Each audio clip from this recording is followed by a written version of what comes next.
Of her children in a scholar transport crash in Vanderbijl Park yesterday says no arrest or court process could ever bring her family. Vanderbijl Park yesterday says no arrest or court process could ever bring her family peace.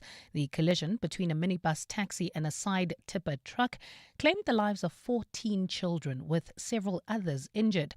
Police have opened a case of culpable homicide, with both drivers under investigation as forensic and mechanical probes continue.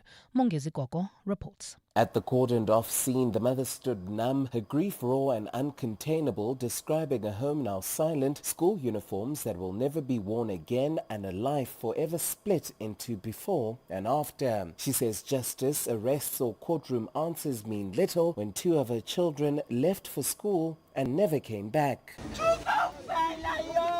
Both of my children, yo, Lord God, what have I done to you? What have I done to you? Take me and leave my children. Please, return them. Police say 4 learners remain in hospital in serious condition while post-mortem examinations are underway. For this family and many others, it's now about surviving a loss that arrived without warning. Mongezi Gogo, Eyewitness News. Let's stay with scholar transport-related matters. The South African Human Rights Commission has found that the impact of the failing scholar transport program has the worst effect on vulnerable learners. Nomahlubi Kwinana presented the Commission's findings into an investigation on scholar transport in the Northwest yesterday. She says children from poor and rural communities and learners with disabilities suffer the most. The impact of these failures falls disproportionately on poor and rural learners, as well as learners with disabilities, who often have no alternative means of transport. She says government departments responsible for providing scholar transport in the province have been given 60 days to provide a comprehensive report on the Commission's recommendations. The progress report must specifically account for the following: learners newly accommodated, indicating the number of learners who have since been provided with scholar transport, learners who remain excluded, together with clear reasons for their continued exclusion, and interim measures in place. We shift our focus to this now. After a 7-year legal battle between the city of Ekurhuleni and the owners of a 34-hectare piece of land, the municipality has now decided to scrap what would have been the first case of expropriation without compensation in Boksburg. The Metro had planned to build social housing on that land, whose owners had left it unused since acquiring it in 2005. The city has now changed its tune after an environmental assessment found the land unsuitable for residential housing. Alfa Ramushwana has the story. In 2019, the city of Ekurhuleni issued a notice to Business Venture Investments 900 informing the company of its intention to expropriate its 34-hectare piece of land. While the owners did not oppose the expropriation itself, they strongly objected to the city's offer of zero compensation. The municipality argued that the land had not generated commercial activity, but the owners demanded market value compensation of no less than 30 million rand. Council documents now indicate that the city no longer sees a need to expropriate the property, conceding that it cannot be used for social housing. Business Forum Sakliga CEO Piet Leroux says the municipality should acknowledge that it misinterpreted the law by believing it could expropriate the land without compensation. Now the city council is trying to rescind its own decision to expropriate, but it's all just smoke and mirrors in order to prevent jurisprudence against the concept of expropriation without compensation. The city has now decided to put its own decision on review. Alfa Ramushwana, Eyewitness News. To this now, President Cyril Ramaphosa is giving the Deputy President, ministers and their deputies a pay hike of 3.8%. This is slightly less than the 4.1% recommended by the Independent Commission for the Remuneration of Public Office Bearers in their latest report. The salary bump, which also includes parliamentarians and members of provincial legislatures, comes at a time when opposition party Action SA hopes a bill to cut perks to the executive will be discussed by the House this year. Lindsay Dentlinger has more. President Cyril Ramaphosa's approval of the salary increase is published by notice in the Government Gazette. The salary packages are to be backdated to April 2025. It puts the annual salary of Deputy President Paul Mashatile at 3.2 million rand, that of ministers at 2.7 million, while deputy ministers are to earn 2.2 million rand.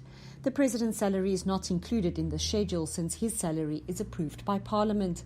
Last week, Action SA parliamentary leader Athol Trollip said his party would push hard this year to drive through its bill to abolish deputy ministers and to curtail the benefits enjoyed by ministers. The approved salary hike pushes up the annual salary for the Deputy President, the National Assembly Speaker and ministers by more than 100,000 rand, while deputy ministers will earn around 84,000 rand more per year. Parliamentarians will receive an increase of between 48,000 and 67,000 rand more per year, depending on what positions they hold. Lindsay Bentlinger, Eyewitness News, Parliament. While in Spain, the country is beginning its 3 days of national mourning today following the deaths of 40 people in a high-speed train crash. The disaster took place when a train travelling from Malaga to Madrid derailed and it crashed into an oncoming train. Heavy machinery was deployed to lift the most severely damaged train carriages and give rescuers better access to the site of that disaster. Over 120 people were injured, with 41 still in hospital. The crash has been described as the country's deadliest train accident since 2013, when 80 people died after a train veered off a curved section of a track. Gold is trading at $4,670.91 an ounce. The rand is at 16.38 to the dollar, 22.01 to the pound, 19.08 to the euro, and Brent crude oil is at $64.13 a barrel. And in the traffic, we've got delays already on the N1 North. This is between the N12 exit and the Golden Highway. While travelling along the N3 South, do expect delays coming out of the Baku interchange. Roadworks are taking place there and they're bound to cause delays. And in your sport, Sundowns beat Orbit 2-0 to go 1 point clear of Pirates, the top of the Premiership table. Brighton equalised in the 91st minute for a 1-1 draw with Bournemouth. Joburg Super Kings are through to the SA20 playoffs after beating Paul Royals by 44 runs. And at the Australian Open, the top 10 seeds are all still in the game. A cloudy Tuesday in store for Gauteng today, with scattered showers and thundershowers expected. Joburg starting at a low of 16 degrees, peaking at a high of 25. Pretoria 16 and 23, and Vereniging 18 and 24 degrees. The top story in EWN this hour: a mother who lost 2 of her children in a scholar transport crash in Vanderbijl Park yesterday says no arrest or court process could ever bring her family peace. EWN, in touch, in tune and independent. For the latest, visit ewn.co.za or download the EWN app. This is Breakfast with Bongani Bingwa On 702. Let's walk the talk.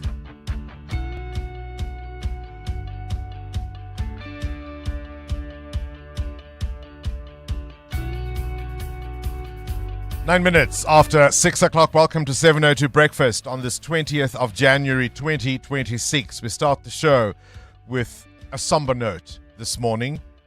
Grief for the families who lost their children in this horrific scholar transport crash yesterday in Vanderbijl Park. A mother wakes up this morning without 2 of her children. Families all around South Africa don't have a choice in who transports their kids to and from school. They can't ask questions about the capacity of the vehicle, the roadworthiness of the vehicle.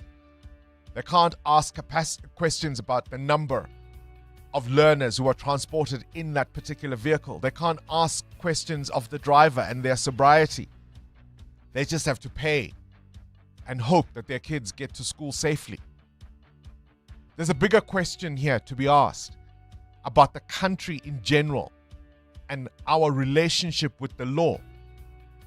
From driver behavior on our roads, to the way we consume alcohol, to illegal electricity connections. Are we a country that no longer abides by the law? We do what we can get away We do what we can get away with. You hope that you won't be caught, but you're going to do it anyway. Is that who we are? This is Breakfast with Bongani Bingwa on 702. Let's walk the talk. Let's take 3 examples on our menu today. First up, we're going to be talking about the price of unlawful policing in South Africa. So much money is spent from SAPS, the budget that should be going into procuring vehicles, for example, right? Into hiring more officers, having more boots on the ground. Since April 2022, the South African police services have paid out nearly 3 billion rand. For what, you ask? To resolve cases of unlawful detention and arrests by police officers. At times, these even include assault. These are the enforcers of the law breaking the law, targeting citizens and residents of this country, who then sue the police and get this money. There's a whole lot more in the pipeline. It's unbelievable. It could go as far as 56.7 billion rand. That's how much the SAPS could potentially be on the hook for in civil claims linked to unlawful arrest, unlawful detention, and assault by police officers. That's not the amount of money they've paid or even intend to pay, but that's what they're being sued for in total. So if they lost every one of those cases, that's what they would be in the hook for. Where will it come from? Right? If the police officers themselves are not abiding by the law, what do you expect out of residents and citizens? That's the one story. Our big interview this morning is with Sean Phillips, the Director General of the Department of Water and Sanitation. Gauteng is facing a water crisis, and now we are being urged as the residents of Gauteng to use less water. But here's the kicker. The average daily consumption per person globally is around 100 to 150 liters every day. We're sitting at 279 liters, almost double the global average, in a water-scarce country. But you know what the kicker is, as I say? That 279 liters, 40% of it is lost in the system. So that isn't the water that flows out of your tap. It's the water that is allocated by the system, 40% of which is lost because of poor infrastructure, leaking pipes, and infrastructure that's not well maintained. But you are being asked. Don't shower every day. Hey, Mateo? What's that? Is that KG? Don't shower every day. Don't water your lawn. It's your fault. We're going to speak to the DG about that. And then the Gauteng Traffic Police spokesperson is going to give us an update just after 8:15 about that deadly crash in Thunderbale Park. And it's put scholar transport safety firmly under scrutiny. Africa Melani on the Early Breakfast Show last week was talking about how in the Western Cape, you can't just operate. You've got to have a permit from the school. You've got to have a permit, I think, from the MEC or something, the Department of Transport, the Provincial Department of Transport. I don't know if those rules apply. Maybe on paper they do. Maybe that's what you're supposed to do. But I know many parents who put their kids in scholar transport who have no information outside of the fact that I've seen this guy deliver kids at such and such a school. That's about the only due diligence you can do. Because it's a take it or leave it. You want to be clever here and ask questions. Your kid is not going to go to school in that transport. So you cross your fingers, clutch your rosemary, and hope for the best.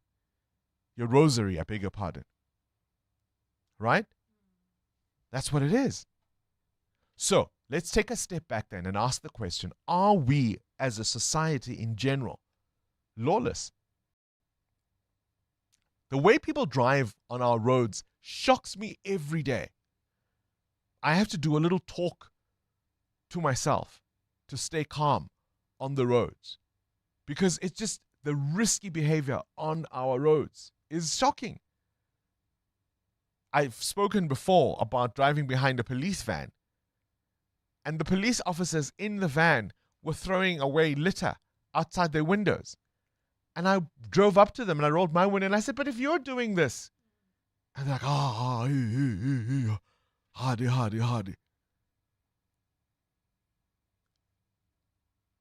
Drunk driving under the influence. How many people have left your home that you knew shouldn't have been behind the wheel? Who insist, no, I'm fine. I've just had a cup of coffee now at the end of the evening. We do it. Come on. We've done it. We know people who do. Illegal electricity connections. The whole street gets together. I'm at 200. Hey? Kishoma 200. 200 there. 200, 200, 200, 200. Are we a law-abiding citizenry, or are we not? Morning, Bongani. You know, I'm so angry this morning about the loss of these kids. I mean, I've got kids of my own, and my heart just goes out to these parents. It's devastating, and I'm so angry at our government for failing us, failing the marginalized, failing the poor. We are more. We stand. You, Bongani, me, and all the listeners stand a better chance of dying. Ooh, I'm not sure what cut off that voice note.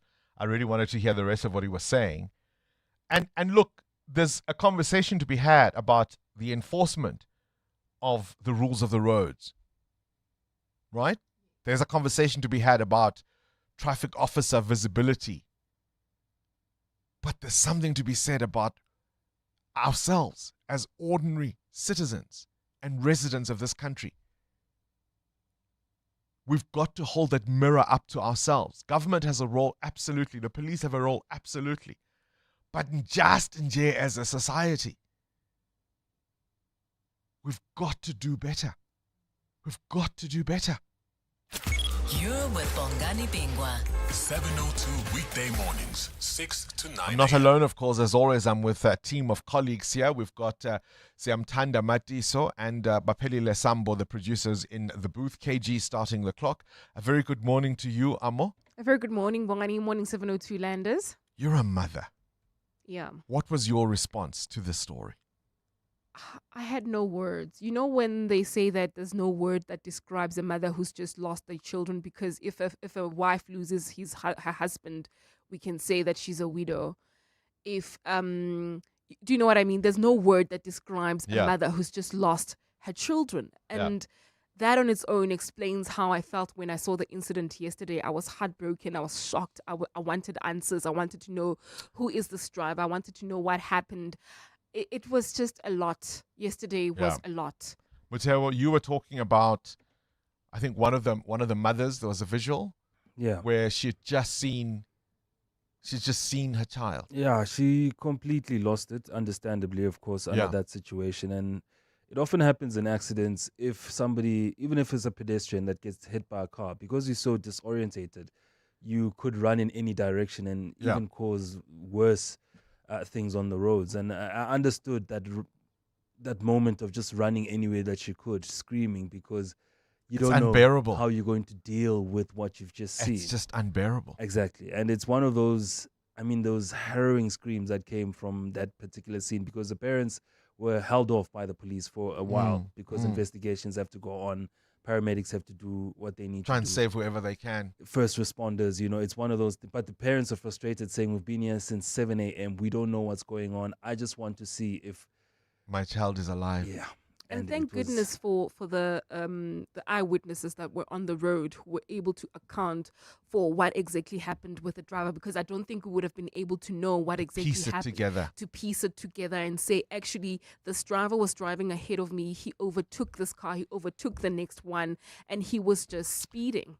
Yesterday, we spoke to the Cocta minister, Vilengosini Hlabisa, who was telling us about an entirely different situation, the flooding in Limpopo and Mpumalanga, and this low-lying bridge where it was clear the torrents were coming.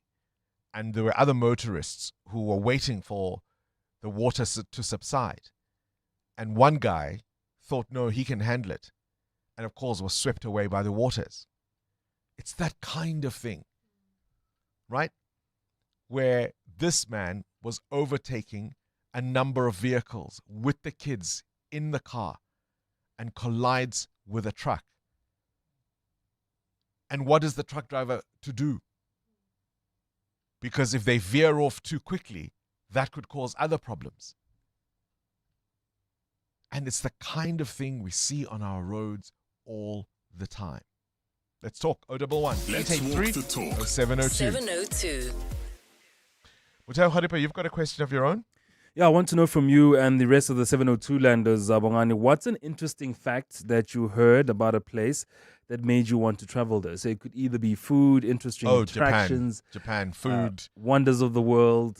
Japan, food, Michelin stars. I've never been. So you want a restaurant hop? It also because even the street food, the street food has Michelin stars. Yeah.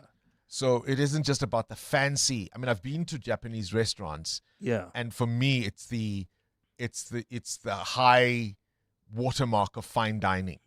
Precision, right? and the beauty and the skill and the taste. It's just, I know everybody raves about French cuisine. For me, the Japanese have it right. That would make you buy a ticket, go straight Absolutely. there. Amo? Oh, definitely Disneyland Paris, Disneyland California. Theme parks. Theme parks are my favorite places to be in. I feel like a child. I feel like, I come alive in these places. So pictures, people have, been sharing on social media their own visits to the theme park. And I was just like, oof, this is the place to visit.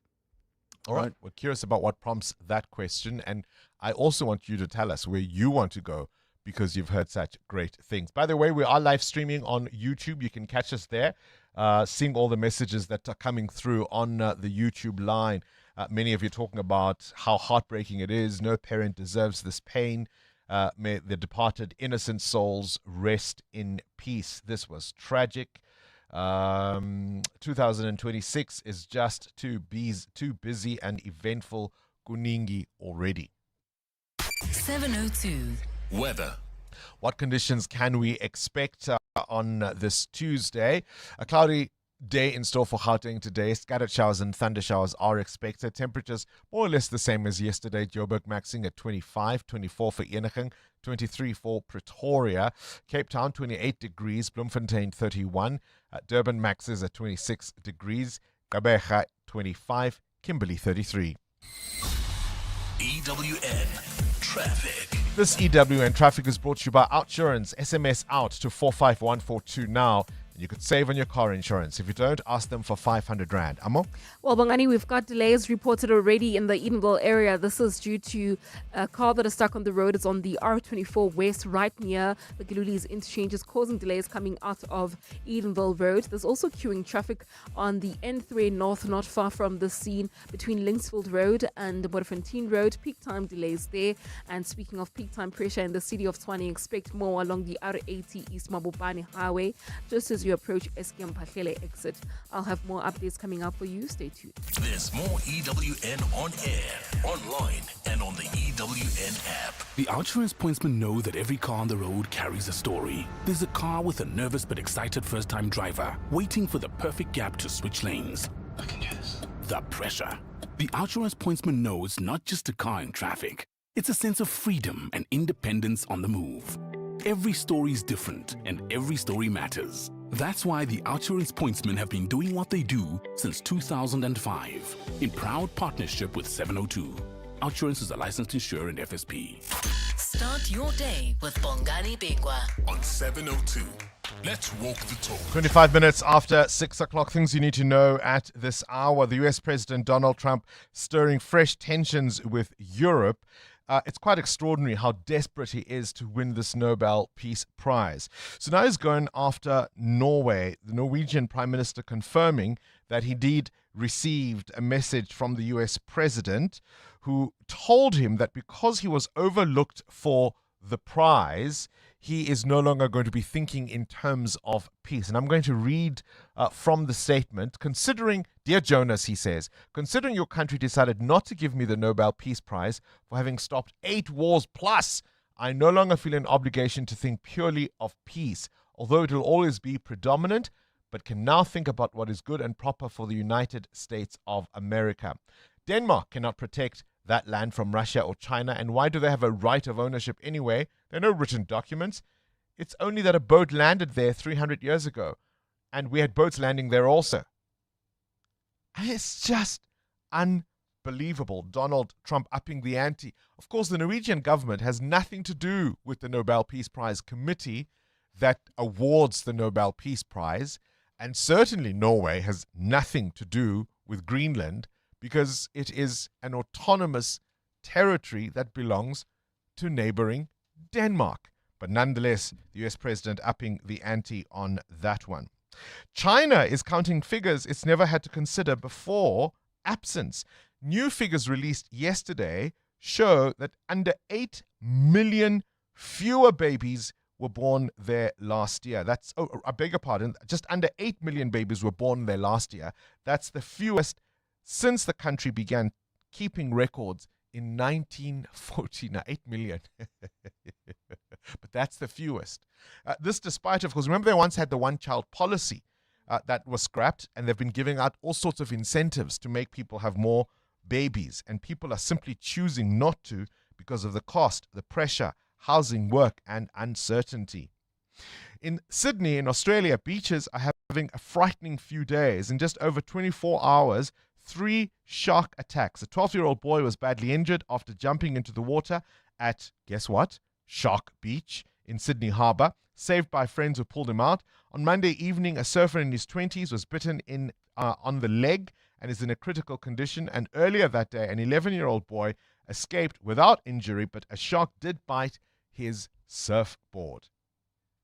More than 1,700 traffic fines have been issued across Johannesburg, Ekurhuleni and Tshwane last week as authorities moved to clamp down on unsafe driving. Between the 12th and 18th of January, the Gauteng Traffic Inspectorate stopped vehicles as part of its It Starts With You road safety campaign. And 55 years ago in Detroit, a Motown exec was worried about Marvin Gaye's latest release. Why would you risk everything on a protest song?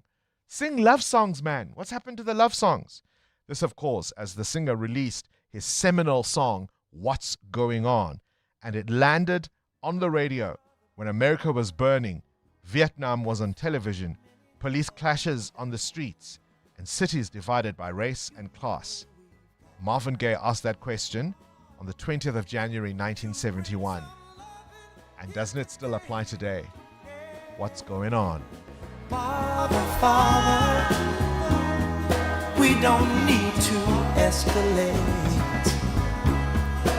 You see, war is not the answer, for only love can. How prophetic did those words turn out to be, hey? What's going on? 702. The newspapers. Bali Lamin, Good morning. what's going on? I don't know. At this point, What's going on? I feel like we're in what do they call it? A simulation.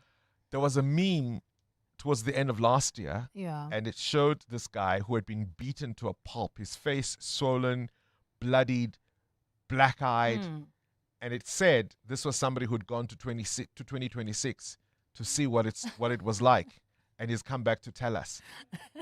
Right? With Trump and the madness and Denmark and all of these things, you just kind of feel like, oh, so that's what they were talking about. It's not even the end of the month and we're already Jonga. seeing flames. What's in the papers? Well, I think one of the things that interested me is a story on page 2 of the Business Day this morning. I don't know how many of you have solar power at your homes. Well, I don't, but this article says Africa's solar market is bigger than believed. It says that this is according to new data which has been published by the Africa Solar Industry Association. Now, what's interesting about this, Bongani, is that obviously solar power became a thing when Eskom couldn't keep the lights on. But the study has found that even after 2025, when things were kind of settling, particularly in South Africa, this market still surged, which means that there were businesses also being open when it comes to maintaining solar power and all of that other stuff. Because we no longer believe it's not coming back, it's right? The trust deficit. Both the Sowetan and the Citizen have pictures and visuals from that accident scene in Vanderbijl Park. The Citizen asks, "Where's my child?" as rescue workers comfort a woman yesterday at the scene where a minibus carrying school children got into that accident. Parents' worst nightmare is the front page of the Sowetan. Distraught parents at the accident scene where now 14 pupils died in Vanderbijl Park. EWN Business. Michelle wants to know an interesting fact you've heard about a place and it made you want to go there. Was it food? Was it interesting attractions, theme parks, as Amos suggested, the wonders of the world? What prompts the question? Well, I'm asking the question, Bongani, because Qatar Airways will increase the number of flights to Mzansi to meet the growing demand for business and leisure travel. The major airline will expand the services to its 3 gateways, Cape Town, Johannesburg and Durban. The frequency boost increases the airline's total weekly flights to South Africa from 35 to 42, providing greater flexibility for passengers connecting from South Africa to Qatar Airways' extensive network of over 170 destinations worldwide. Now, Qatar's expansion follows a significant year for Qatar Airways operations in Africa, marked by collaborations with key carriers such as Air Algeria, Kenya Airways, Rwanda Air, and a strategic partnership with Southern Africa's premium carrier Airlink. Weekly flights between Johannesburg and Doha will increase from 18 to 21 from February. Weekly flights between Cape Town and Doha will increase from 12 to 14, while weekly flights from Durban to Doha will also increase from 5 to 7. Now, between January and September 2025, South Africa recorded 7.6 million visitors, up from 1.1 million from the same period in 2024. And why are so many people traveling to South Africa's shores? Well, holidays. That's the main and primary reason, accounting for about 97% of tourists coming into the country last year. So it seems we still are a good place to go to. Great things are happening in South Africa. So we recorded 7.6 million, which was up by a million. No, up from. From a million. Yeah, up. From a million the previous year. Yeah. So we had 6 million more people coming into the country. Into the country. That is quite extraordinary.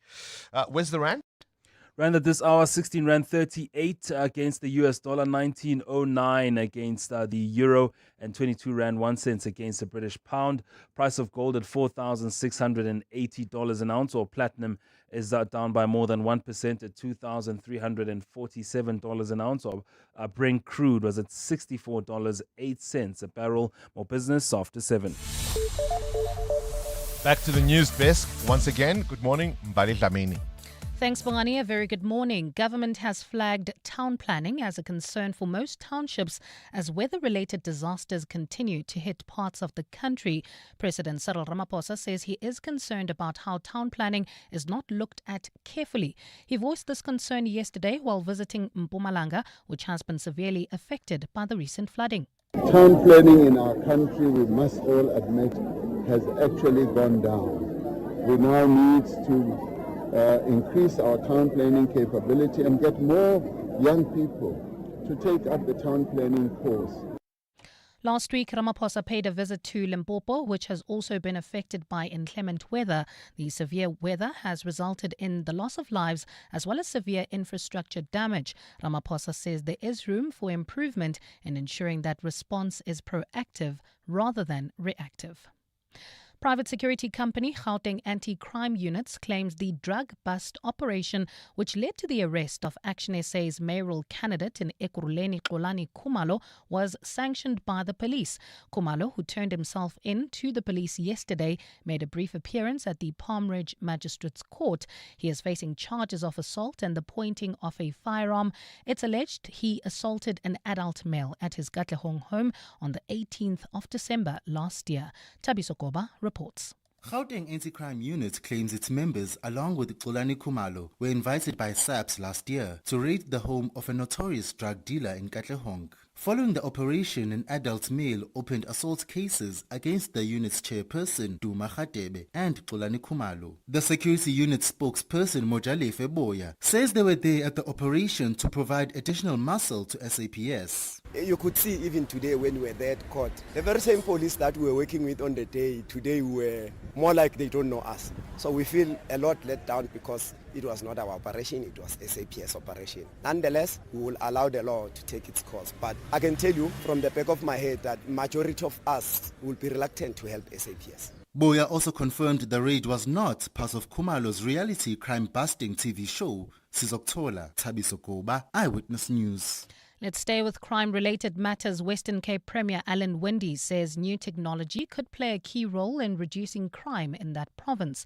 Winde addressed the media during his oversight visit to the Kraaifontein police station yesterday.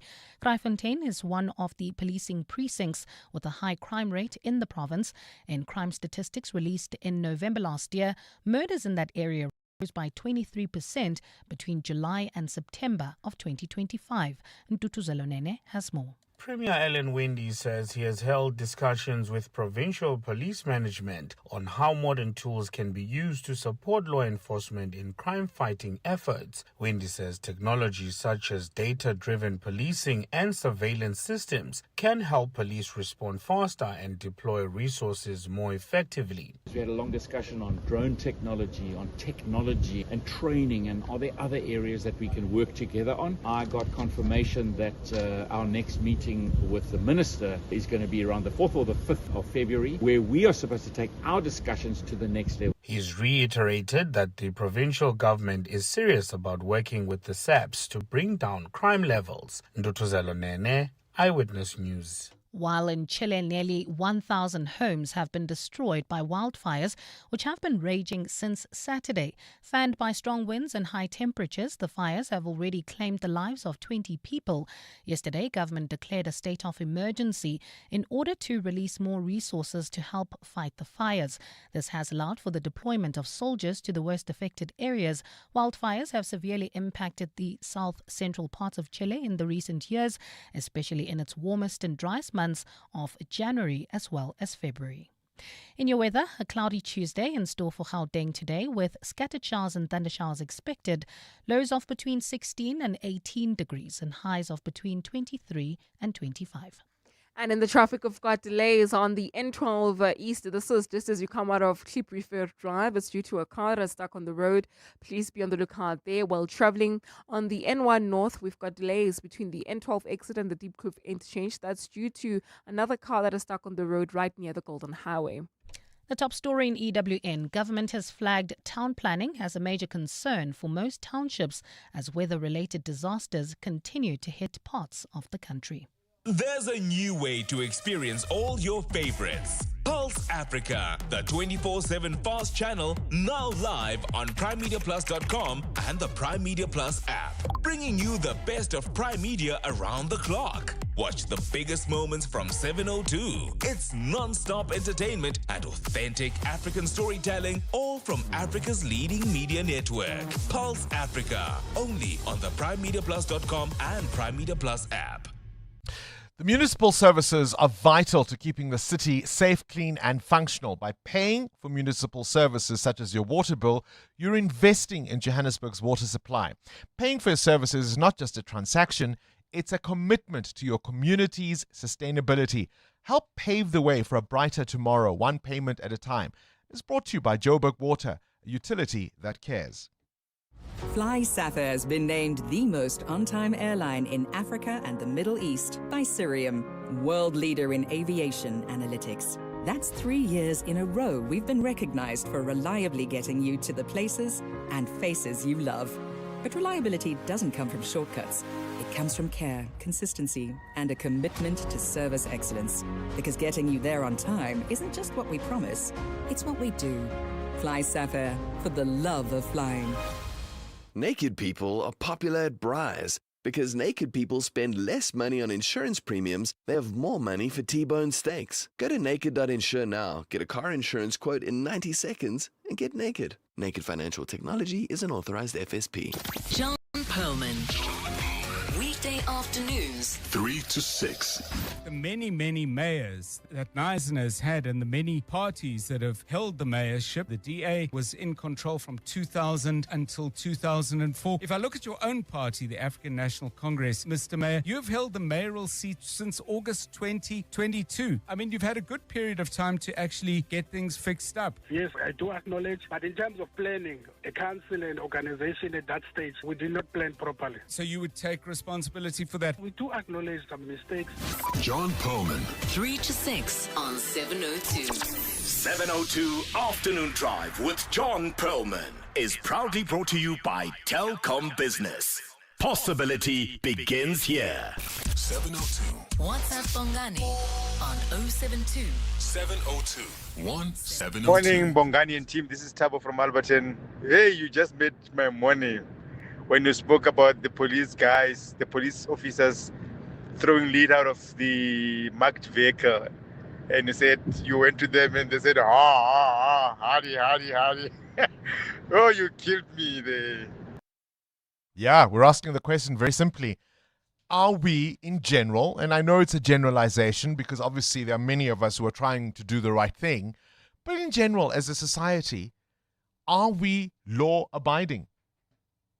And it speaks to all of these issues around driver behavior on the road, people driving under the influence, illegal electricity connections, the sense that you're going to get away with it, right? If they don't catch you, you got away with it.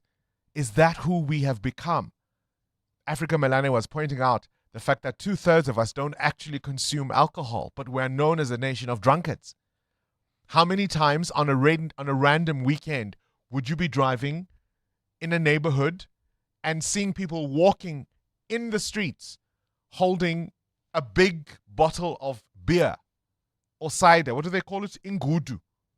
What's ngudu? How do I explain what ngudu is? Amo, what's ngudu? How many liters is it? I think it's a liter, hey? Yeah, it's a liter of alcohol. Oh, it's a quart. A bottle, yeah. It's a quart, right? They call it ngudu. It's the big one. On a random weekend, on a Sunday morning, somebody is dazed out of their skull, can't even walk properly, drunk as a skunk. How many conversations have we had about the taverns that open into the early hours of the morning? How many stories have you heard about liquor being sold to underage kids? Have we become a lawless society? Let's talk. EWN Sport. All right, Cindy Paluta. Yebo. Football. Yebo. That's a far more interesting topic for some. Right, at least more positive conversation. Well, it always depends which team you support, right, when you wake up in the morning. Yeah. But yeah, Mamelodi Sundowns returning to action last night. The 2-0 win over Orbit College. Arthur and Manez scoring on either side of halftime to put them top 1 point ahead of Orlando Pirates, who have 2 games in hand. Coach Miguel Cardozo said it was a good game, but his players need to gel better. We started very well. Then suddenly the team separated a little bit. We had some difficulties to connect, to attach with the players in the front. Something we corrected at halftime, and then we could have scored the second goal and bring tranquility on the game much earlier. We didn't, but then it appeared naturally, and from there on, it's just a matter of managing the game and put the players in that we wanted to have minutes. Last night, rather later tonight, Kaizer Chiefs hosting Golden Arrows. Gekone welcomes Stellenbosch. Premier League action, Brighton Hove held Bournemouth 1-1. 18-year-old Kutsulas with the equaliser for Brighton in the 91st minute. Selected fixtures in the Champions League tonight. Inter are hosting Arsenal. PSG take on Sporting. Spurs against Dortmund. Manchester City away at Bodo Glimt. In SA20 cricket, the Joburg Super Kings beat the Paul Royals by 44 runs to finish top 4 and make the knockouts. These two sides will do battle again in that eliminator on Thursday night in Centurion. So the Joburg Super Kings had posted 166 for 5, deploy unbeaten on 54. Subrayan took 3 wickets. Paul was all out for 122. Tomorrow's the first qualifier between Pretoria Capitals and Sunrisers Eastern Cape. And day 3 of the Australian Open tennis, top seeds to go through. 9th seed Madison Keys in straight sets. Yesterday, still no problems for Djokovic, De Minaur and Ruud. On the women's side, Andreeva and Swiatek are through as well. Cindy Paluta, Eyewitness News Sport. EWN Traffic. 16 to 7, this EWN Traffic brought to you by Outsurance. SMS out to 45142 now. And you could save on your car insurance. If you don't, ask them for 500 Rand. Amo? Well, Bongani, let's start in El Dorado Park with an accident reported on the N12 East. It's right near Clippy First Drive. It's causing heavy traffic volumes from Abu Bakr Drive. Please be on the lookout there and try to avoid while heading towards Protea Glen.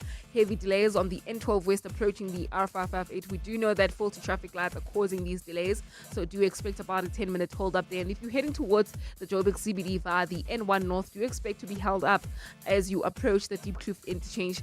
That's due to peak time delays just as you come out of the N12 exit. Your estimated time of arrival there is around 7:30 this morning. More updates coming up. Do stay tuned. There's more EWN on air, online, and on the EWN app. You won't believe how much money Outsurance saves 40-year-old Rafiq on his car insurance. I saved so much money. 899. That's not small change. It's more than 50% that I saved from my previous insurer. That's an impressive saving on Rafiq's 2017 Nissan Navara 4x4. And after 3 claim-free years, he gets an out bonus. How much money could Outsurance save you? SMS out to 45142. That's out to 45142. Licensed insurer in FSP. TCs and information online. Getting ready for university? Let South African Airways take the pressure out of your travel. Enjoy all-inclusive one-way fares from Johannesburg to Durban from 690 Rand, Joburg to Gqeberha from 655, Joburg to Cape Town from 1,144 Rand. Plus, pack more of what you need with 2 checked bags instead of 1. On sale until 12th February. Travel by 12th February 2026. Book now at flysaa.com.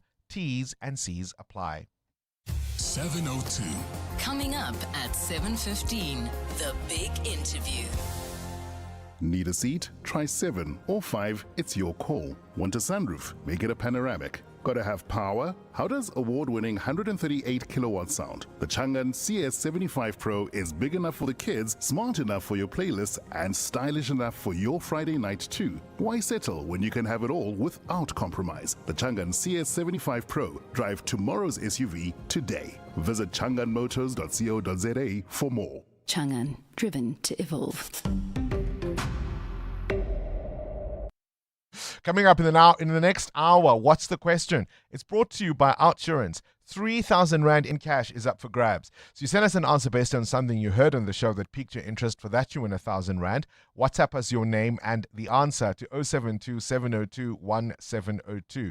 Then later, someone else will ask a question to get your answer to win 2,000 Rand. Now, you always stand a better chance of being selected if you've SMS'd out to Outsurance and got yourself a quote. So do it now. SMS out to 45142 and you could save on your car insurance. The Brainy Kids of the Whiz Quiz on 702. Good morning, my name is Anna. I go to Browndale Primary School. I am 13 years old. When I grow up, I'd like to be a lawyer, and I am feeling overjoyed to play the Whiz Quiz. Overjoyed is a good word. Can you walk away with 10,000 Rand? The first of the year, hey? You're with Bongani Bingwa. 702 weekday mornings, 6 to 9 a.m. 12 minutes before 7 o'clock. So I mentioned earlier this incredible message, if you will, from the US President Donald Trump talking to the Norwegian Prime Minister. And yesterday, ABC, the American News Network, their Karen Travers read out that speech, that response to the Norwegian leader, Donald Trump saying he no longer feels he needs to prioritize peace because he's stopped 8 wars and they haven't given him the Nobel Peace Prize. So why should he bother about peace? I mean, the irony of it all. Have a listen. This was an extraordinary message that was confirmed by the leader of Norway, who said that this all started because he and the president of Finland had sent a short text message to the president expressing their opposition to the tariffs that the president had threatened over the weekend. That 10% tariff on the countries that had sent that small contingent of troops to participate in military exercises in Greenland. The president responded by saying saying this in a text. Considering your country decided not to give me the Nobel Peace Prize for having stopped 8 wars plus, I no longer feel an obligation to think purely of peace, although it will always be predominant, but now can think about what is good and proper for the United States of America. Diane, the president ended that text by saying the world is not secure unless we have complete and total control of Greenland. He has made it very clear in recent weeks that he sees this as a national security issue for the United States. But this threat of tariffs is being met with very significant blowback from European allies.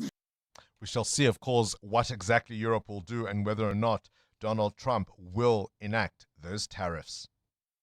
Who is the whizziest of them all? It's the Whiz Quiz on 702. Today we're playing with 13-year-old Anna, who goes to Bryandale Primary School, wants to be a lawyer a little later on in life. Anna, why do you want to become a lawyer? Because I like to help people. Because you like to help people. Well, I'll tell you what, we like to help people too. Let's see if we can give you some money, shall we? Yes. Yes, indeed. KG, start the clock. What is 37 minus 16?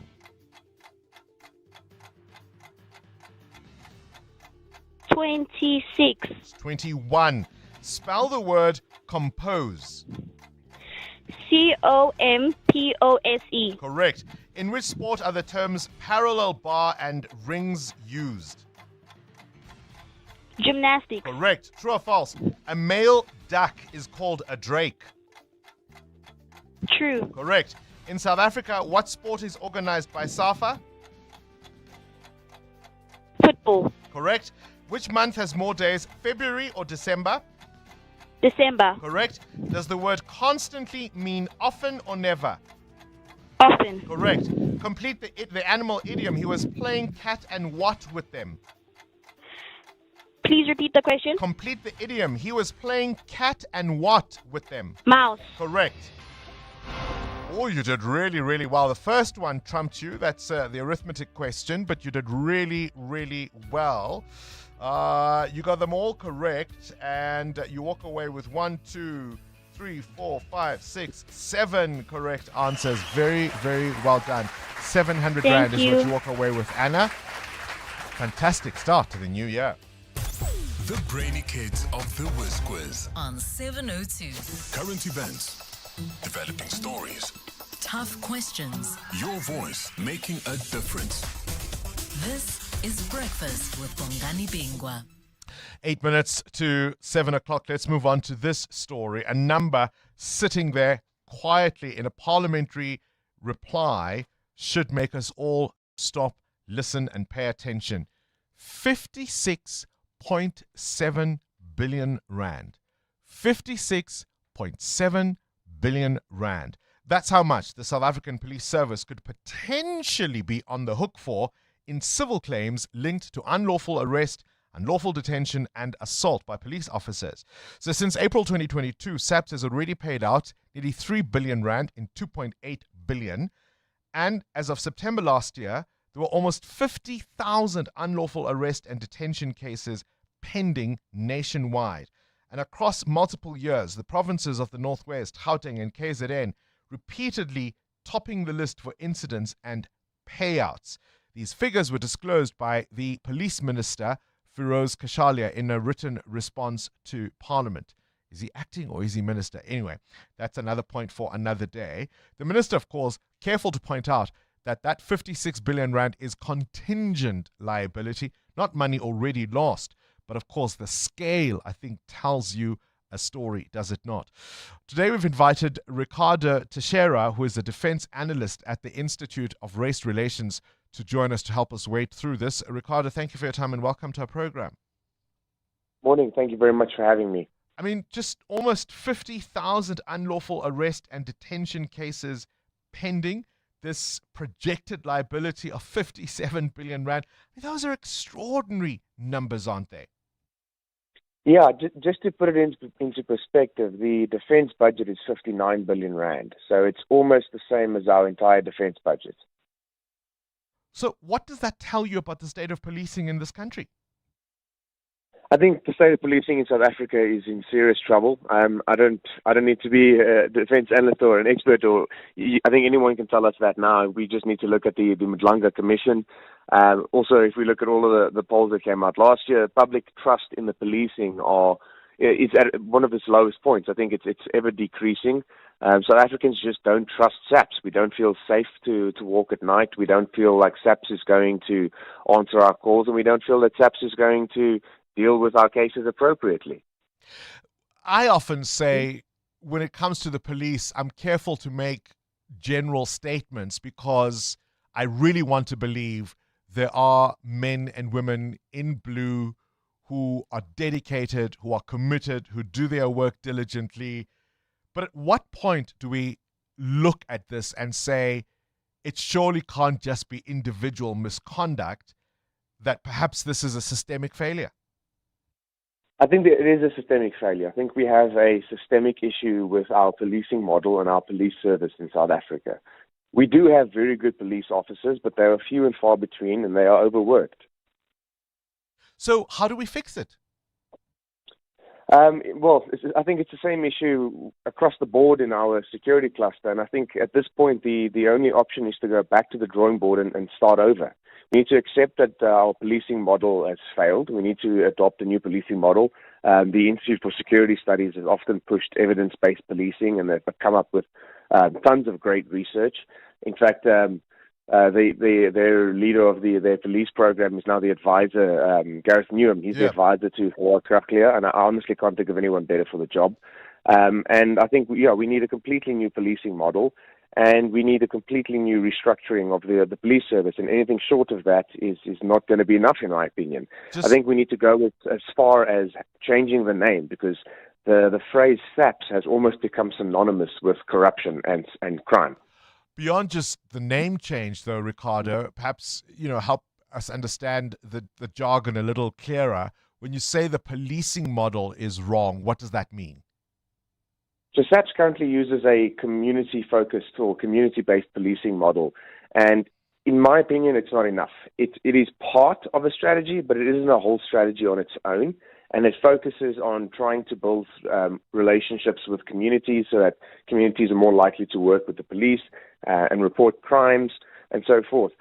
But that's clearly not working. If we look at the stats that have come out from Stats SA, the quarterly crime stats, it's just not working. And I think it shouldn't be completely abandoned, but it is not the solution on its own. I think we need to expand our policing model, and we need to look at other solutions, bringing in technology, reassessing what the requirements are to be a police officer, where we base our police stations, how officers are trained. There are so many things we need to be doing differently.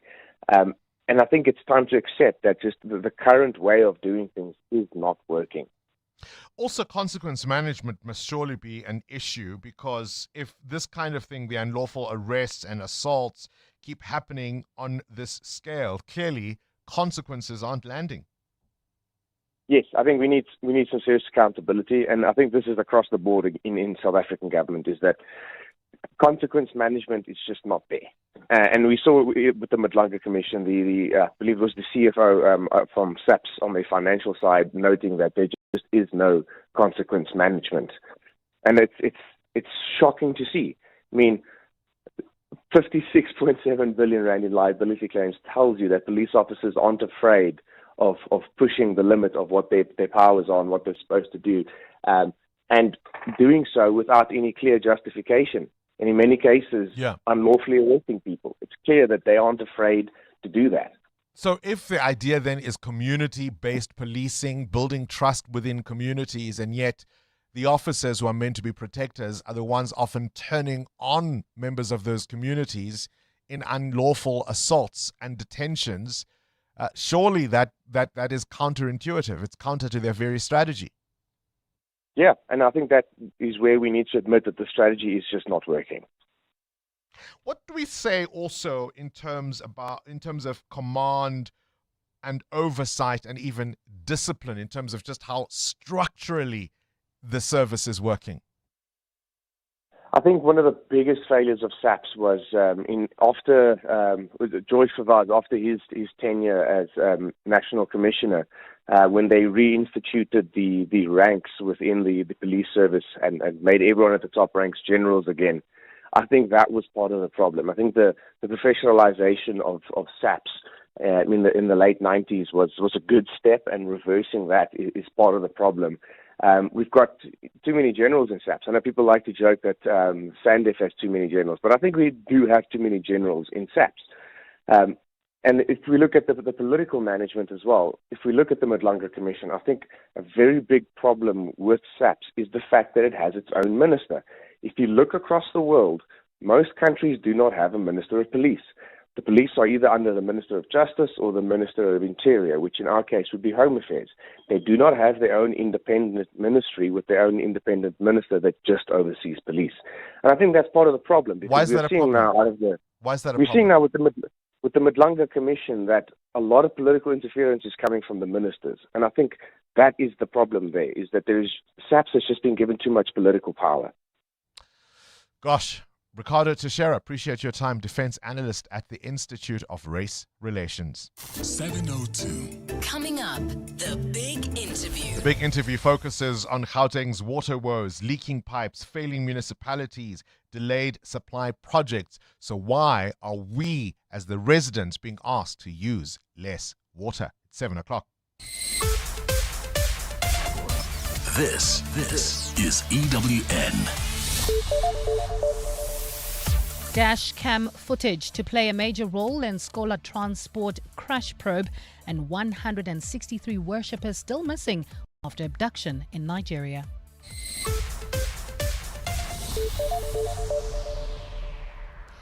Good morning, I'm Bali Dlamini. We begin with a story which contains some sensitive details. A full forensic and mechanical probe is underway into the cause of a deadly Scholar Transport crash in Vanderbijl Park yesterday. Police have confirmed dash cam footage from the truck involved will form part of their investigation. The collision between a minibus taxi and a side tipper truck claimed the lives of 14 children yesterday, with 4 others still in hospital in a serious condition. Police say the dashcam footage referred to by the truck owner has been secured and will be analysed as part of the evidence, but details are being withheld while the culpable homicide investigation continues. Mongezi Koko reports. The scene remained cordoned off throughout the day as forensic teams, traffic officers and detectives worked to piece together the moments before impact, with pathologists removing the last of the bodies for post-mortem examinations. Behind the police tape, bereaved families and shaken community members stood silently, many struggling to process the scale of the loss as emergency vehicles and officials moved in and out of the area. Among them were witnesses to the crash, some describing the tragic scenes. I saw the kids, the driver was standing there, put their hands on the top. The driver of the truck was sitting inside the truck. In front of the taxi, there was one of the kids lying like that. That thing was so painful. Police confirmed both drivers survived the crash and remain central to the investigation, with no arrests made at this stage. Mongezi Koko, Eyewitness News. President Cyril Ramaphosa says government will explore various avenues to restore the quality of lives of those living in areas recently battered by weather disasters. Yesterday, Ramaphosa visited Mpumalanga, which has recently been rocked by flooding as a result of the severe weather. Damage to public infrastructure, houses, as well as loss of life have all been recorded. To date, the estimated price tag on the damage caused by the recent disasters is at over 3 billion rand. Nhlanhla Mabaso reports from Mpumalanga. President Cyril Ramaphosa says his visit to the flood-stricken province was to assess the damage, but to also prove that government's response to the situation is tailor-made. Following devastation in a number of provinces, Ramaphosa says climate change is certainly evident.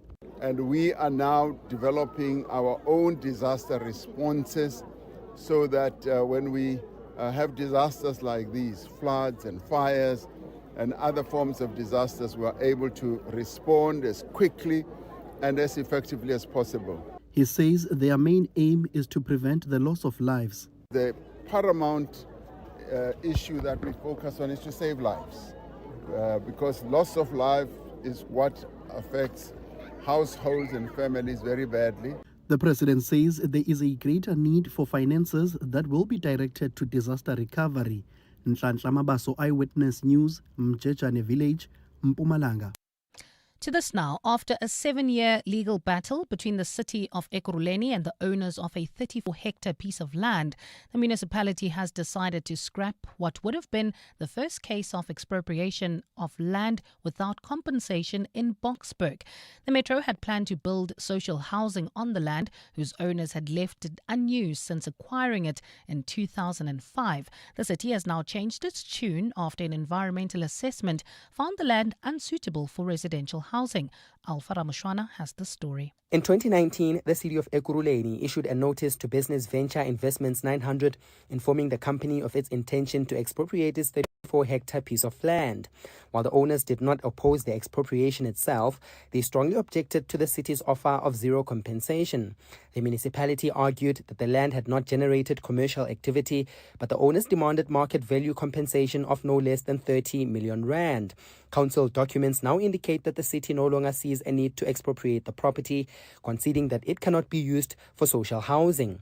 Business Forum Sakliga CEO Piet Leroux says the municipality should acknowledge that it misinterpreted the law by believing it could expropriate the land without compensation. Now the City Council is trying to rescind its own decision to expropriate, but it's all just smoke and mirrors in order to prevent jurisprudence against the concept of expropriation without compensation. The city has now decided to put its own decision on review. Alpha Ramshwana, Eyewitness News. In the courts now, a defense witness in the Senzo Meyiwa trial has accused police of assaulting him. Sfiso Gwabini Zungu has also pointed out the exact spot that one of the accused in the matter also claims he was assaulted. He was testifying in the Pretoria High Court yesterday, where he was cross-examined on a statement that he signed but has now distanced himself from. Zungu claims police assaulted him into signing the statement. 5 men stand accused of the murder of Meyiwa in Vosloorus in 2014. Khomotso Modise reports. According to a key state witness, Sfiso Kwabini Zungu's room at the Basuto hostel was used to plan the murder of Senzo Meyiwa, and it was also where the accused reconvened after the crime. But Zungu has denied this, and he's also distanced himself from a statement that he signed, which gave details about the day that Meyiwa was murdered. When shown aerial shot pictures of the Vosloorus municipal precinct, he pointed out exactly where he was allegedly assaulted by Ekurhuleni Metro police officers. The place that Kwabini pointed out is almost the exact same spot that Muzi Sbiya, the first accused, also claims he was assaulted by police when he signed his confession statement in 2020. Sbiya pointed out the same place during the inspection in Loco, where the court was taken to Vosloorus in July last year. Zungu will continue with his testimony this morning. Khomotso Modise, Eyewitness News, Pretoria. And armed gangs have kidnapped at least 163 Christian worshippers after storming 2 churches in Nigeria's northern Kaduna state. Gangs, known in Nigeria as bandits, frequently carry out mass kidnappings for ransom and loot villages. This happens mainly in the northern and central parts of Africa's most populous country. Sunday's attacks saw the latest in a wave of kidnappings targeting both Christians and Muslims in Nigeria. In late December, the United States launched strikes on what it and the Nigerian government said were militants linked to the Islamic State group in the northwestern Sokoto state. Gold is trading at $4,670.92 an ounce. The rand is at 16.37 to the dollar, 22.01 to the pound, 19.06 to the euro, and Brent crude oil is at $64.13 a barrel. And in the traffic in Eldorado Park, we've got a major accident scene on the N12 East. It's right near the Golden Highway. It's causing heavy traffic volumes coming out of Abu Bakr Drive while traveling on the N1 South towards Midrand, queuing traffic between the Brakfontein Interchange and Olifantsfontein Road. And in your sports, Sundowns go top of the Premiership table after a 2-0 win over Orbit College. Champions League continues tonight. A huge game. Last year's runners-up Inter are hosting table-topping Arsenal. And the Joburg Super Kings make the SA20 playoffs. They'll take on Paarl in Centurion on Thursday. A cloudy Tuesday in store for Gauteng today with scattered showers and thundershowers expected. Joburg starting at a low of 16 degrees, peaking at 25. Pretoria 16 and 23 and Vereniging 18 and 24 degrees. The top story in EWN this hour. A full forensic and mechanical probe is underway into the cause of a deadly scholar transport crash in Vanderbijl Park, which claimed the lives of 14 children. EWN, in touch, in tune, and independent. For the latest, visit ewn.co.za or download the EWN app. This is Breakfast with Bongani Bingwa on 702. Let's walk the talk. 9 minutes after 7 o'clock, we're going to keep an eye on this incredibly tragic story. A full forensic report looking at the car's roadworthiness, a mechanical probe looking into the causes of that deadly scholar transport crash in Vanderbijl Park yesterday. But there were people at the scene, eyewitness accounts yesterday, speaking to Newsroom Africa. One eyewitness said he saw exactly what happened unfold before his eyes. This was courtesy of Newsroom Africa just yesterday at the scene of the accident. What I saw is that the very same vehicle, that taxi, did overtake me. I think in front of me there were about 4 cars. We saw the truck that was approaching, and well, he ignored that. I don't know why. That's sad. But the truck driver, he tried to actually prevent the accident by going on a side. And then the very same guy, what he did, he actually also went on the truck side. So that's where they collided. Essentially, the witness there describing how this driver tried to overtake a number of vehicles, driving towards oncoming traffic before colliding with the truck driver. The Gauteng MEC for Education, Matume Chelwane, visited the scene yesterday and urged parents to keep a close watch on the vehicles that transport their children. I've always said to my counterparts, especially in the law enforcement and the transport department, that I'd rather have my kids arrive late than never.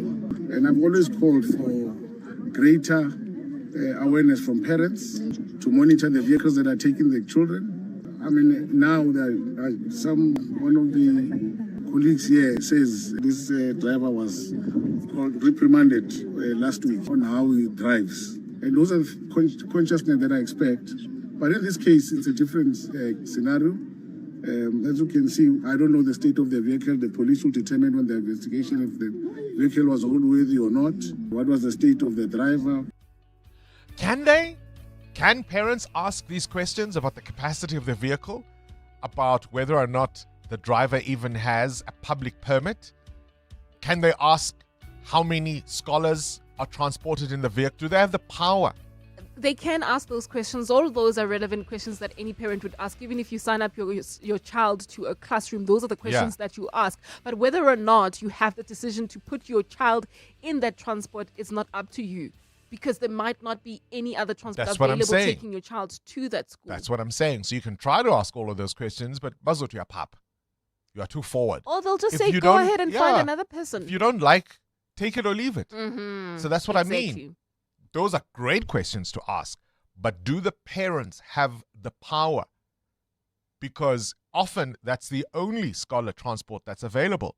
So then does that mean the schools bear some responsibility to ensure that their learners from their school are transported according to specific rules? Is it the department's role? Who must make sure that our kids don't die just trying to get to school? Bongani, I feel like the reason why people they are no longer respect the law is because that in our country there are people that are allowed to break the law and nothing happened to them. I'll talk about electricity. Most of the people that are now doing these things is because they have seen people who are staying in the formal settlement and people who are staying probably in the hostels that they don't pay electricity, and everyone end up doing the same thing, because if something could happen to others, why me, I'm not allowed to do it? And same applies even to our taxi industries. Morning, Bongani. You know, I'm so angry this morning about the loss of these kids. I mean, I've got kids of my own, and my heart just goes out to these parents. It's devastating, and I'm so angry at our government for failing us, failing the marginalized, failing the poor. We are more. We stand. You, Bongani, me, and all the listeners stand a better chance of dying in our own country and being attacked by a foreign country. Why do we still do these bloody training, naval and exercises? No, man, focus on your country, Mr. President. This is Breakfast with Bongani Bingwa on 702. Let's walk the talk. Things you need to know at this hour. The US President Donald Trump stirring fresh tensions with Europe after linking his renewed push to take control of Greenland to not being given the Nobel Peace Prize. In messages sent over the weekend and released yesterday, Trump told Norway's Prime Minister that because he was overlooked for the prize, he no longer feels bound to think purely of peace, and is warning of new tariffs on Europe as the US, or rather if the US is blocked from taking over the Arctic island. I want you to listen to the BBC's Radio 4 program today, where the United Nations Secretary General Antonio Guterres criticized the United States' recent foreign policy actions, saying Washington appears to believe that multilateralism is dead. There are those that believe that the power of law should be replaced by the law of power.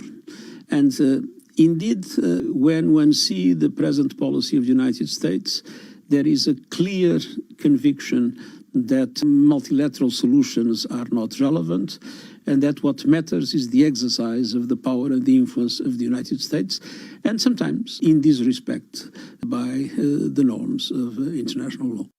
Have you ever hit a really, really bad pothole and had your vehicle damaged as a result? Well, the Kimberley High Court has ruled that indeed the Northern Cape Department of Road Works and Public Works must pay 80% of damages claimed by the estate of one Mutlatsi Mufoka, an army official who was left paralyzed after hitting a pothole in February 2012. He was traveling in a vehicle to a work meeting when he lost control on a poorly maintained road, and he suffered injuries that left him as a quadriplegic. He later died before the case was finalized, but his estate has continued that claim. And news in from yesterday is that Valentino Garavani has died at the age of 93. The man who dressed grief, romance, power, and spectacle for more than 6 decades. Was born in Italy in 1932. He built a fashion house that became a shorthand for luxury itself. From Jackie Kennedy's morning wardrobe to Hollywood red carpets and royal weddings. His work said elegance could be loud without shouting. 702. Up next. The big interview.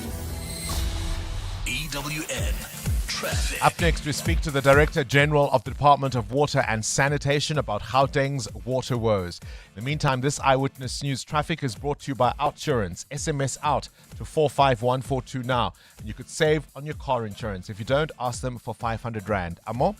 Well, Bongani, we've got an accident reported in Eldorado Park. It's on the N12 East, right near Klipspruit Valley Road. It's causing about a 20-minute hold-up coming out of Abu Bakr Drive. Please be on the lookout. If you're leaving Protea Glen at this particular moment, please try to use alternative routes to try and avoid this scene. And there's also queuing traffic along the Mark 1 North. In fact, bumper-to-bumper traffic between Boyson's Road and Carr Street. More updates coming up. Stay tuned.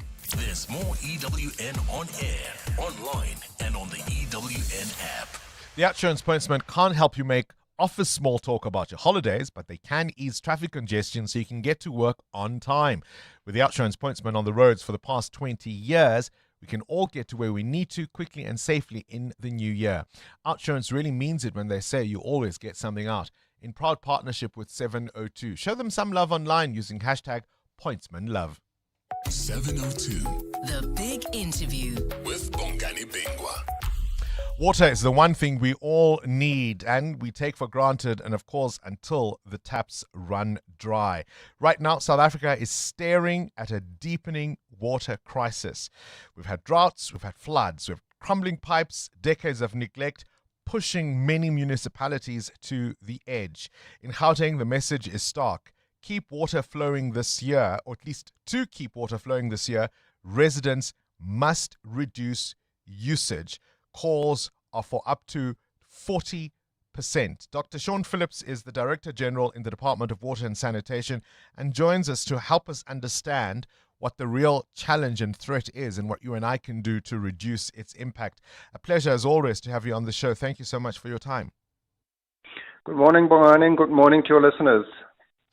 As a layperson, I'm going to ask you to help us wade through some of this. But as I understand it, the global daily average water usage per person is somewhere between 100 to 150 litres. Gautengers are sitting at 279 litres per person. But that isn't necessarily water that flows out of our taps, though, isn't it? Much of it is what they call non-revenue water that's lost in the system due to various factors such as dilapidated infrastructure. Is that the correct picture? It's partly correct, Bongani. The international average is 173 litres per capita per day, which is a bit more than what you said. But the point here is that South Africa is a water-scarce country. It's amongst the 30 most water-scarce countries in the world. So we should be using less than the international average, not much more than the international average, as we're currently doing, particularly in Gauteng. In Gauteng, according to our 2023 no-drop report, the average consumption is 279 litres per capita per day. You are correct that these figures include water losses, in other words, water that leaks out of the distribution system. But that's also included in the international average. And there are some countries in the world which also have quite a high level of leaks, but our leaks in our distribution systems in South Africa are on the high end. So as I understand it, that goes up to as much as 40% of the available water lost as non-revenue water. Is that correct?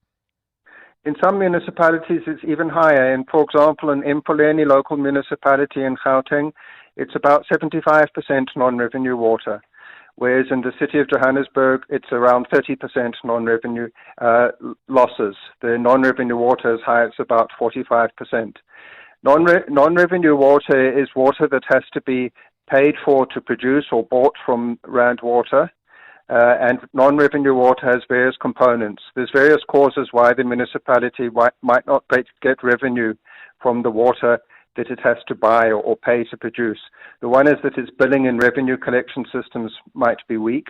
Another is that it hasn't maintained its distribution system well and water is leaking out of the distribution system.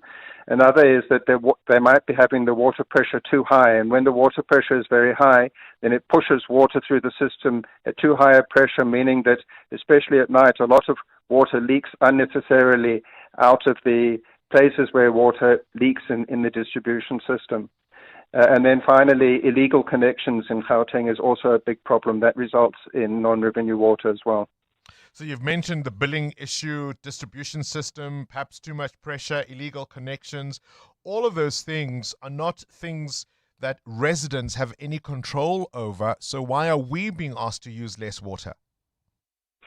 Well, those aren't the only issues. Those are the issues that the municipalities can address. They can reduce the pressure. They can budget properly for maintenance. They can stop using revenue from the sale of water for other functions. They can close the illegal connections, etc. But over and above that, another component of the very high average consumption is that there are some people in Gauteng who do use very high amounts of water every day. So when we're saying that the consumption levels need to be brought down, we're not saying that people who use a moderate amount of water must drastically reduce their water. We need to focus on those people who are using huge amounts of water every day, who unnecessarily water their gardens when it's not dry, who don't adhere to the restrictions imposed by the municipalities when rainfall reduces, when we go through a drought. It's those people that we need that need to become more aware that their behavior is resulting in a situation where we sometimes get water supply disruptions because demand is exceeding supply, and then everybody suffers, particularly those people living in high-lying areas. Let's talk about the city of Johannesburg. Grand plans to repair infrastructure, but often not enough money to pay for those plans. Contractors routinely say they are not paid, and they often abandon projects. That kind of thing surely is a challenge. It's a huge challenge. The city of Johannesburg has serious financial difficulties at the moment.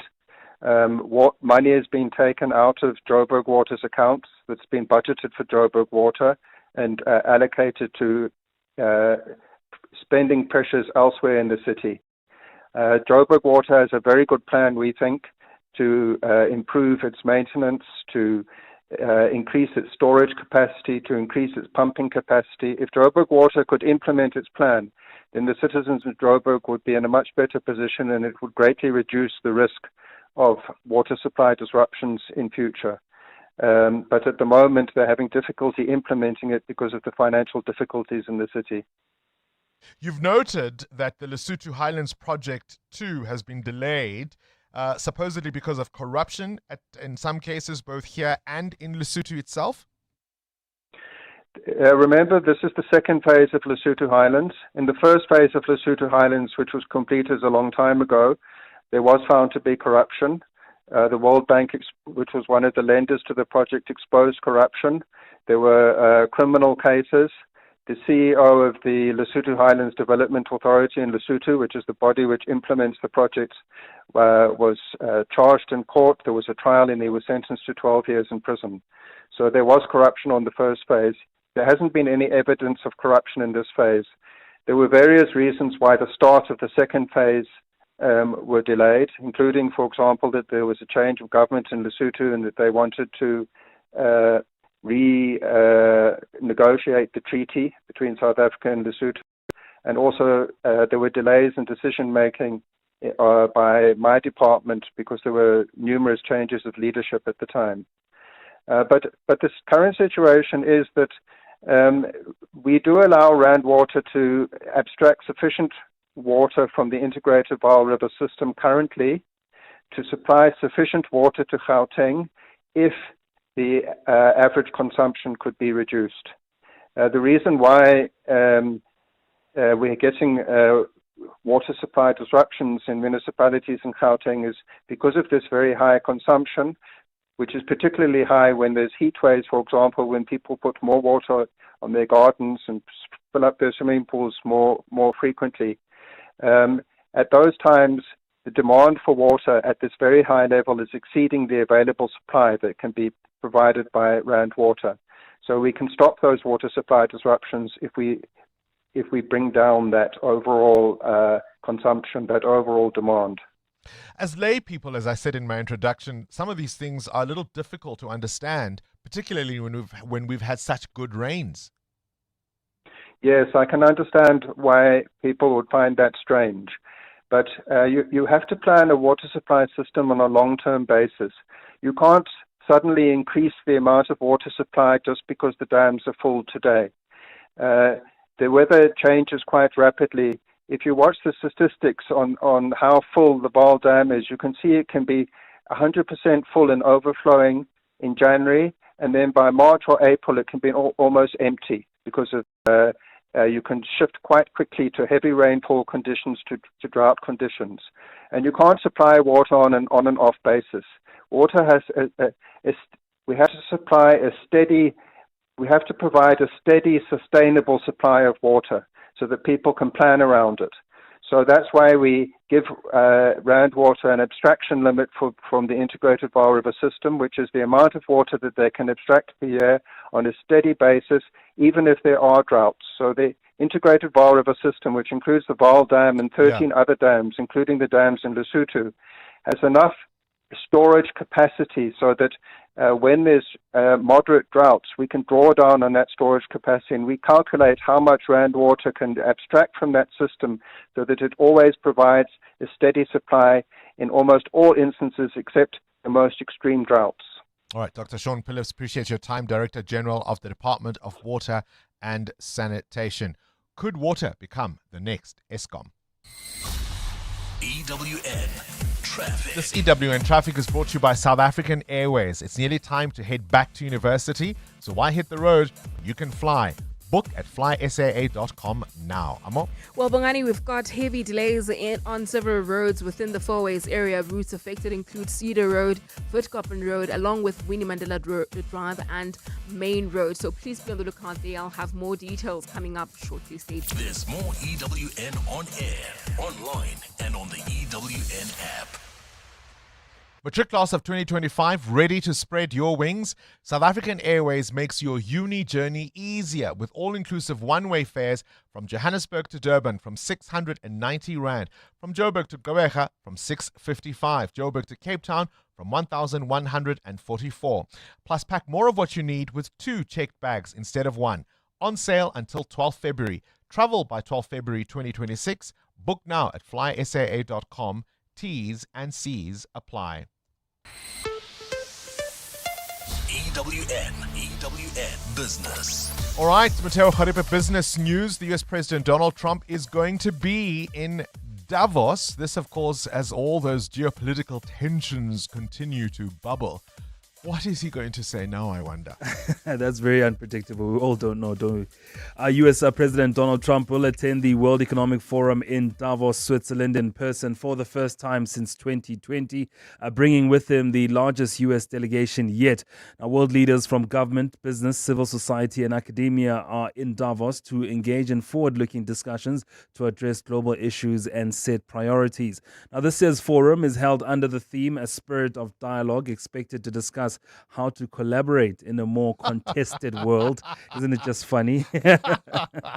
With organizers say thousands of delegates are expected, including close to 3,000 cross-sector leaders, plus a record 400 political leaders, 850 top company bosses, and 100 tech pioneers. But some key figures are not on WEF's attendance list, including Chinese President Xi Jinping and Indian Prime Minister Narendra Modi. Now, the South African delegation will be led by the Minister of Finance, Ina Kodongwana, and will include the Minister of International Relations and Cooperation, Ronald Lamola, the Minister of Electricity and Energy, Dr. Hossein Suramakgopa, and Minister of Trade and Industry and Competition, Park Stawu, amongst others. South Africa is expected to showcase its improving economic position, punt things like the stabilization of electricity supply, removal from the Financial Action Task Force's grey list, and upgrade of the sovereign credit rating by the ratings agency S&P Global. Your indicators? At this moment, the rand quite strong against the US dollar, 16 Rand 37 against the US dollar, 19.08 against the euro, 22 Rand 1 cent against the British pound.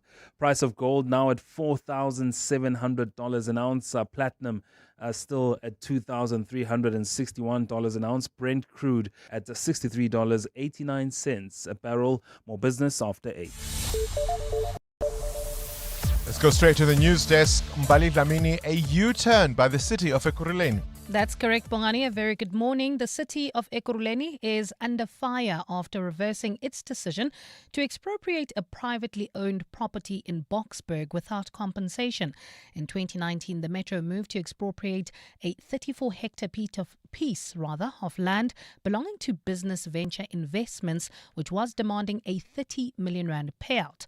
The dispute has played out in court for 7 years, but the Ekurhuleni Council has now scrapped what was meant to be South Africa's first case of land expropriation without compensation. The municipality says it has abandoned the seizure after determining that the land is unsuitable for housing development. Alpha Ramushwana reports. Business Venture Investments 900 acquired the 34-hectare land in 2005, but has never developed it or used it for commercial purposes. Despite the owners valuing the land at no less than 30 million rand, the city of Ekurhuleni moved to expropriate it without compensation, arguing that the property property had not generated any economic activity. The municipality has now conceded that environmental assessments found the land to be on unsuitable soil, prompting it to abandon the expropriation. Freedom Front Plus leader Corne Mulder says the expropriation without compensation would have had devastating consequences. So I can just imagine what the United States' reaction would be when one of their conditions for normal relations and the normal trade deal is that there cannot be expropriation without compensation. It's been 7 years since the dispute began, and only now has the city decided to reverse the expropriation. Alpha Ramshwana, Eyewitness News. In the courts now, 8 Milnerton High School learners charged with various counts of assault with intent to cause grievous bodily harm are due back in the Cape Town Magistrates Court today. The learners face charges related to at least 8 incidents of assault at the school, including one with a video which went viral on social media last year. 6 of the learners were granted bail, while 2 underage learners who faced the same charges are currently in the custody of their parents. Carlo Peterson has more. After being granted bail, the 8 accused learners were barred from Milnerton High School and provided an alternative venue to write their final exams. 8 learners lodged criminal complaints against the accused, citing various incidents of alleged assault at the school. National Prosecuting Authority spokesperson Eric Ntabazalila explained some of the bail conditions. They must not directly or indirectly contact the witnesses as well as the complainants. They must not get close to the witnesses and the complainants. If they see the complainants, they must walk away. The accused, who are due back in court today, were also ordered to hand in their cell phones as evidence in the investigation. Carlo Peterson, Eyewitness News. Let's stay in the Western Cape, where firefighters in the Cape Winelands District Municipality are still struggling to extinguish a fire near Franschhoek. The blaze, which has been burning for 12 days now, has destroyed 17,000 hectares of vegetation. Cape Winelands District Municipality spokesperson Joanne Otto says strong winds yesterday drove the fire line through steep, uneven terrain as well as dense vegetation. Fire crews and vehicles from Cape Winelands, Stellenbosch, Worcester and Paarl fire stations are on scene, supported by Cape Nature's working on fire ground teams. While in Spain, the country is beginning its 3 days of national mourning today following the deaths of 40 people in a high-speed train crash. The disaster took place when a train travelling from Malaga to Madrid derailed and it crashed into an oncoming train. Heavy machinery was deployed to lift the most severely damaged train carriages and give rescuers better access to the site of that disaster. Over 120 people were injured, with 41 still in the hospital. The crash has been described as the country's deadliest train accident since 2013, when 80 people died after a train veered off a curved section of a track. In your weather, a cloudy Tuesday in store for Gauteng today with scattered showers and thundershowers expected. Temperatures will peak at highs of between 23 and 25 degrees. And in the traffic, we've got delays in four-ways along several roads, including Witkoppen Road, Winnie Mandela Drive and Main Road. This is due to peak time delays within the area. There's also queuing traffic in the Eldorado Park area. An accident, in fact, a major one reported right along the N12 East near Klipspruit Valley Road. Delays from Abu Bakr Drive. The top story in EWN, the city of Ekurhuleni is under fire after reversing its decision to expropriate a privately owned property in Boksburg without compensation. At Isuzu, we know every delivery, every kilometer and every load is building something bigger. This truck month, set your business up for success with special deals across the Isuzu N and F-Series ranges. Don't get left behind. Speak to your Isuzu truck specialist or call 08600 Isuzu and secure your truck month deal today.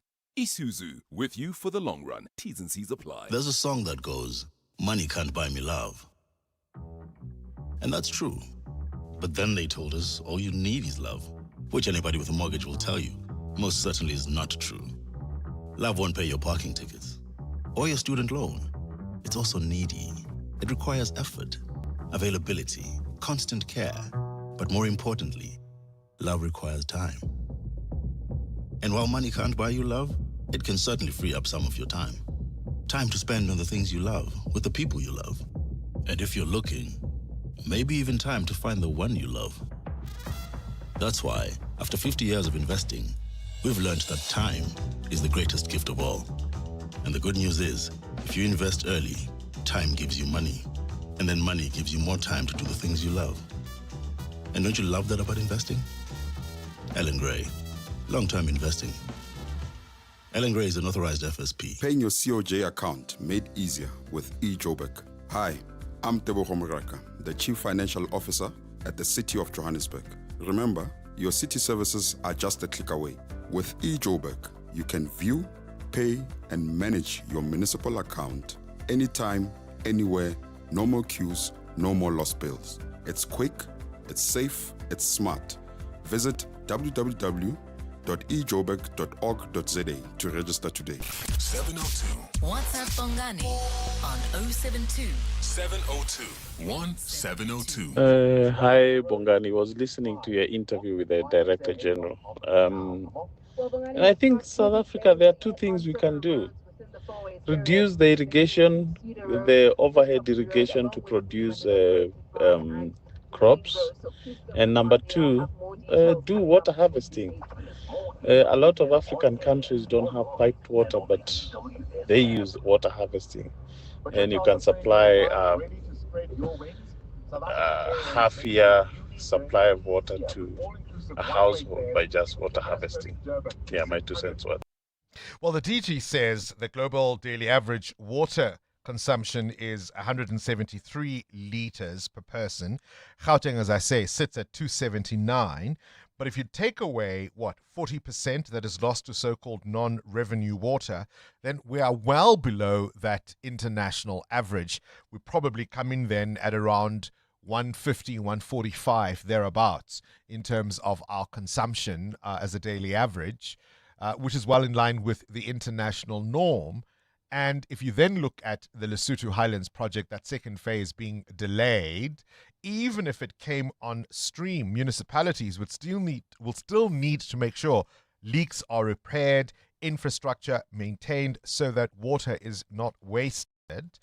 But once again, the blame is being put on us. We must use less water. And I know there are those extreme cases where people will water their gardens unnecessarily, fill up their swimming pools. I get what he's saying about that. But I don't know if that's the full picture of water usage across the country. 702. What's the question? For 2,000 Rand in cash, What's the Question is brought to you. And it's your chance to win up to 3,000 Rand, not 2,000 Rand. It's brought to you by Outsurance. You can win up to 3,000 Rand. So first we'll give you 1,000 Rand if you can give us the answer, and then 2,000 Rand for the question a little later. SMS out to 45142 now, and you could save on your car insurance. If you don't, ask Outsurance for 500 Rand. Today's answer comes from Ashailen, who is in the south of Johannesburg. Ashailen, please give us today's answer. Good morning, Uncle Bongani. Today's answer is 1932. And tell me, Uncle Ashailen, have you got a quote from Outsurance? Very many years ago, and since then I've been a happy client, Uncle Bongani. Biscuit, 1,000 Rand is coming your way. Thank you so much. Love the show. Thank you, Ashailen. You have a good day, sir. Ashailen says the answer is 1932. What's the question? Call us if you know on 011 883 0702. EWN Sport. We hope that it will be a brief stay at the top. Cindy Paluta. Who's we? Orlando Pirates Not me. fans. Don't lump me with you. Don't let you Speak catch for strays. yourself. Say I. It Not will be we. a brief reign. There's no collective here. Can't take the whole city with you. Not everybody supports Orlando Pirates. One can try. Right. Mamelodi Sundowns beat Orbit College 2-0 with goals from Arthur Menez on either side of halftime. And what Bongani is referring to is that Sundowns are now top of the table, 1 point ahead of Orlando Pirates. Calm down, Pirates. Yes, we do know you've got 2 games in hand. Yes. But anything can happen. The ball is round and Hey, listen. football is 90 minutes. It happened on Saturday in the English Premiership. It did indeed. Right, when we could have got 9 points clear at the top as Arsenal. Okay. But we didn't. We chose Just to draw we. matches. When those chasing us lost, we thought, no, let's just draw the game and not score any goals. Isn't sports... So it could happen. Isn't sports just the ultimate reality show? show. You put it there, you put in inverted commas, it's the hope that kills you. Even after Manchester United won, you could have sworn they'd won some sort of football World Cup, Club World. Like the way everybody went on, and I tweeted, it's the hope that kills you. One of the things that I find this is Completely absolutely off nothing. Well, it's kind of still on, but it's got nothing to do with our local league. Some of the footage I've been watching of the African Cup of Nations with the Moroccan players trying to steal the goalies' towels. Oh, it was the ball boys. Was it the ball boys? Yeah, it was the ball boys trying to steal Mendy's towel, and the substitute goalkeeper sitting there like fighting them off. Wild. That was wild. I even had my daughter. My daughter is 17. She's a massive football fan. I've actually never met anyone who knows more about what is going on than her. Really, she'll watch anything. And I said to her, in my time on this planet, in 20-something years of sports broadcasting, I've never seen anything like that. I said to her, you need to go back and watch it, because she was sleeping because she had school the next day. I was like, you need to go back and just watch the last 10 minutes of this. Yo. And what did she say? No, she hasn't had a chance yet. yet. No, matric is stressful. Right. Anyway, here's Coach Miguel Cardozo after Sundown's win last night. I think that this team is clear that there's no first 11 players. That everybody must be ready to be a first 11, a starter. And the other ones should not feel themselves as second options, but as finishers. And I think this is the mindset that needs to enter the locker room of Mamelodi Sundowns, is that there are starters and finishers. There are no first options or second options. Tonight, Kaizer Chiefs host Golden Arrows. Kekone welcomes Stellenbosch. Selected fixtures in the Champions League tonight. PSG are taking on Sporting. Spurs against Dortmund. Manchester City away to Boda Glimt. Arsenal, who top the Premier League and the Champions League table, are away at Inter. Striker Gabriel Jesus on if he thinks this will be Arsenal's season to finally win. We are in good way. We have an amazing squad. Every single player can help. No matter who starts or who is on the bench can make an impact and change the game. So I do believe that we can win not just like one tournament or other. We just need to focus on game by game and then try to win the games. That's it. Premier League last night, Brighton held Bournemouth 1-0. 18-year-old Kutsulas with the equaliser for Brighton in the 91st minute. In SA20 cricket, the playoffs confirmed after the Joburg Super Kings beat Paul Royals last night. EWN Sports' Kieran Thompson was there. The Joburg Super Kings needed a win to stay alive and claimed a 45-run win over the Paul Royals that saw them punch their tickets to the playoffs. They set the hosts 167 runs to win after Leus de Ploy smashed an unbeaten 54 runs that helped secure the win. David Miller sustained an injury in the field, meaning he sat out the run chase. The Joburg bowlers were clinical, with all five chipping in with a wicket at the very least. De Ploy says his side are reaping the rewards for their consistency. I've walked into a team that I've played before, and it's such a great group to be a part of. It's a consistent group from top to bottom. Management to the players has been pretty consistent over the years. The sides will square off once again on Thursday when they meet in the Eliminator at Centurion. Kieran Thompson, Eyewitness News Sport, Boylan Park. In day 3 of the Australian Open tennis live action, the men's 8th seed Shelton has just beaten Humber in straight sets 6-3, 7-6 and 7-6. Earlier, Mosetti advanced, as well as the women's number 9 Madison Keys. In action later, Sinner opens his campaign against Gaston. Cindy Paluta, Eyewitness News Sport. Outsurance business insurance, the cost was far less. I even have better benefits. Outsurance business insurance clients know that it pays to switch. And did you know you get 24/7 access to panic assistance, roadside assistance, and even office assistance for guest houses, catering companies, and all other businesses. Get a quote today and see why it pays to switch to Outsurance Business Insurance. Visit outsurance.co.za or call 08600 60,000 today. Licensed insurance FSP. TCs and information online. Limits apply. It's the new year, and Peter is still looking for a university. Why is this so hard? And now that he's running out of time, he's not looking at the right things. Wait, I'm not? You see, where most universities sell you on what you'll do at university, Emrys focuses on what you'll be able to do when you leave university. Well, that changes everything. With a high-performance tertiary education from Emrys, you'll be able to make a mark in the working world from day one. And I can still register? Yes. Register today at emrys.ac.za. Emrys is an educational brand of the Independent Institute of Education. Dreaming of a tropical escape? World Leisure Holidays has your ticket to paradise with exclusive getaways to the Indian Ocean Islands. From the beaches of Mauritius and the Maldives to the charm of Madagascar, Seychelles, Zanzibar, and more, your dream destination awaits. Take advantage of early bird specials and pay stay offers. Call 011-285-2500 and mention 702 for a mystery discount. Or follow us on social media or contact your nearest travel professional. Start planning your escape today. T's and C's apply. EWN Traffic. 12 minutes to 8. This EWN Traffic is brought to you by South African Airways. It's nearly time to head back to university. So why hit the road when you can fly? Book at flysaa.com now. Amo? Well, Bongani, four ways heavily backed up. This is along Winnie Mandela Drive approaching Leslie. That's due to the peak time delays along this route. Goppen Road heading towards Sunning Hill as well. Heavily backed up. Do expect about an estimated time of arrival there around 8:15.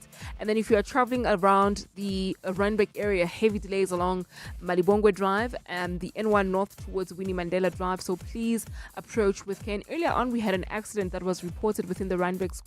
It was right near Jan Smuts Avenue and Republic Road. It's been cleared, but traffic remains heavily backed up as a result of that scene. And then, of course, traffic lights are still out of order in Midrand at the N1 and Olifantsfontein Road. Pointsmen are on duty there, but we've got heavy delays nonetheless. And then there's also queuing traffic in Sunning Hill. This is due to faulty traffic lights at Rivonia Road and Witgoppen Road as well. More updates coming up. Do stay tuned. There's more EWN on air, online, and on the EWN app. Getting ready for university? Let South African Airways take the pressure out of your travel. Enjoy all-inclusive one-way fares. Joburg to Durban from 690 Rand, Joburg to Gqeberha from 655, Joburg to Cape Town from 1,144 Rand. Plus, pack more of what you need with 2 checked bags instead of 1. On sale until 12 February. Travel by 12 February 2026. Book now at flysaa.com. T's and C's apply. 702. What's the question? For 2,000 Rand in cash, all thanks to Outsurance, please tell me what's the question. If the answer is 1932, let us go to Melanie. Melanie, what's the question? Good morning, Bongani. The question is, in which year was the famous fashion designer Valentino, who recently passed away, born? And that's 1932. Yes, indeed. Valentino Garavani, born in northern Italy in 1932, has died at the age of 93. He was the fashionista extraordinaire. Melanie, that means you walk away with 2,000 Rand in cash. All thanks to Outsurance and 702. Yes. Thank you, 702 and Outsurance. Will you buy yourself a nice Valentino dress? Oh, yes. I've got a birthday coming up, so a nice birthday gift as well. Yeah, there we go. There we go. Well done, Melanie. Valentino, of course, as I say, dressed both stars and royalty. I want you to listen to this clip from ITV News reporting on his death, but also his illustrious career. Valentino saw fashion through a lens of luxury, bringing an idealistic jet-set lifestyle to runways and red carpets. Born in 1932 in northern Italy, designer Valentino Garavani was widely considered one of the best in his field. I love beauties, I love making women sensational, glamorous, elegant, and I never destroy the human being body because I respect the proportion of a woman very, very, very much. He co-founded the Valentino Fashion House in 1960 and was one of the first industry icons to understand and utilize the power of celebrity to grow his brand. He was friends with most of them. He kind of very famously designed Jackie Kennedy's wedding dress. He used to dress Elizabeth Taylor, and then in the early 2000s, he was dressing the likes of Kate Blanchett, Julia Roberts for the Oscars. What a career, what impact, and what a business. Valentino. Now, you may be paying more for subscriptions, but with Outsurance, you could be saving on your car insurance. Like 45-year-old Niven, who saves an impressive 461 Rand on his 2025 Volkswagen T-Cross. Get a quote now, and if Outsurance can't save you money, ask for 500 Rand or 1,500 Rand if you've been claim-free with the same insurer for 3 years. SMS out to 45142. That's out to 45142. Outsurance is a licensed insurer and FSP. T's, C's, and information online. Clement Maniatella. Weekday mornings, 9 to 12. 9 to 12. There seems to be an ideological battle between some army generals and the executive. We've been here before. What's going on? Why can't we be aligned? Whoever who speaks, whether a general or an official of government, needs to understand our foreign policy. And I think DERCO will have to come in as a mentor to assist most of our senior officials in government to understand what is our national interest, what is our foreign policy, because everybody's shooting from the hip, but to the detriment of South Africans, because even some of the nations we've vulgarized and bastardized, we don't have the military capacity in case they are to attack us. Dakota Lekwete, the chairperson of Parliament's Defence Committee. Clement Maniatella. 9 to 12 on 702. I'm Dealer here with more than just a betting app ad. Download the 10Bet app and enjoy the action of betting anytime, anywhere. It's more than just an app. It's a 10Bet experience. Join now at 10bet.co.za. 10Bet is a licensed betting operator and supports responsible gambling. No person under the age of 18 shall be permitted to bet. Betting can be addictive. Winners know when to stop. South African Responsible Gambling Foundation toll-free counseling line is 0800 006 008 or WhatsApp help to 076 675 0710. The team's on a roll today. Let me focus on payroll. Duty calls in the kitchen. That's why I have a business insurer that is agile and on the ball all the time on all things. I chose My Way Business Insurance, getting 24/7 emergency service and saving on my premiums, plus my business assist to handle my admin. Visit myway.co.za or dial 0860 64 64 64 and get a quote today. My Way is a licensed non-life insurer and FSP. T's, C's, and standard rates apply. My Way. Live your way. 702. 702. What's gone viral? With Kabazela. Catch up now with the world of viral content. Kabazela. Good morning to you, Bella. I thought, have you ever been in that situation where you have found a hack that you will not share with everyone and you think it's unique to you, and then you find that everybody else is doing it? How to protect your passwords. I do exactly what this guy says, but I'll explain. Yeah, so this was a post by Noah Cat on X, and it's stop using your notes app as a password vault, repeated many times. He's typed it out over and over and over again. Now, I mean, you look at that post and you think, okay, yeah, kind of get it. But it's been viewed 18.4 million times, so it resonates with people a lot. Yep. And passwords is a bane in many people's lives, because you have a password for banking, you have a password for your social media, you have passwords for, other login accounts like a Take-A-Lot, etc. And, sometimes you can use your facial recognition for these things when you need to enter it, and you go about your daily tasks, right? But then when you actually need to log into those accounts, then you start thinking, okay, what password did I use for this one, for that one, for this one? Banking is easy because we bank every day, right? And we'll log in and that kind of thing. But passwords, how on earth do you keep track of your passwords? Even something as important as, let's say, your Apple account or your Google account, if you happen to lose your phone. Now, on New Year's Eve, I was coming back from the groove, and I left my phone in the back of an Uber. Now, I got home. Obviously, it was New Year's, so there was many. I was filled with the spirit, and I got home and I tried to log into the Uber account to try and send the Uber driver a message. I couldn't remember that. And then there were second factor notification things and all this. It was just impossible. Then I couldn't even remember my freaking Apple password to get in and try and change things. Luckily, somebody in the back of the password handed it to the driver. And then I phoned it. And after many times, he picked up. Anele, legend, thank you, Anele. And he came back all the way from Bedford View after he'd done a couple of trips and brought my phone back, I must say. Thank you very much, Anele. So, I mean, what is your thing? What's your hack, Bongles? How do you manage your password so that when you need it, it's there? Part of the reason 18 million people responded to that tweet was there are 18 million of us who have been using our Notes app as the place to store our passwords. But you see, I got creative. Yeah. So, for example, with Apple, it's got that byte.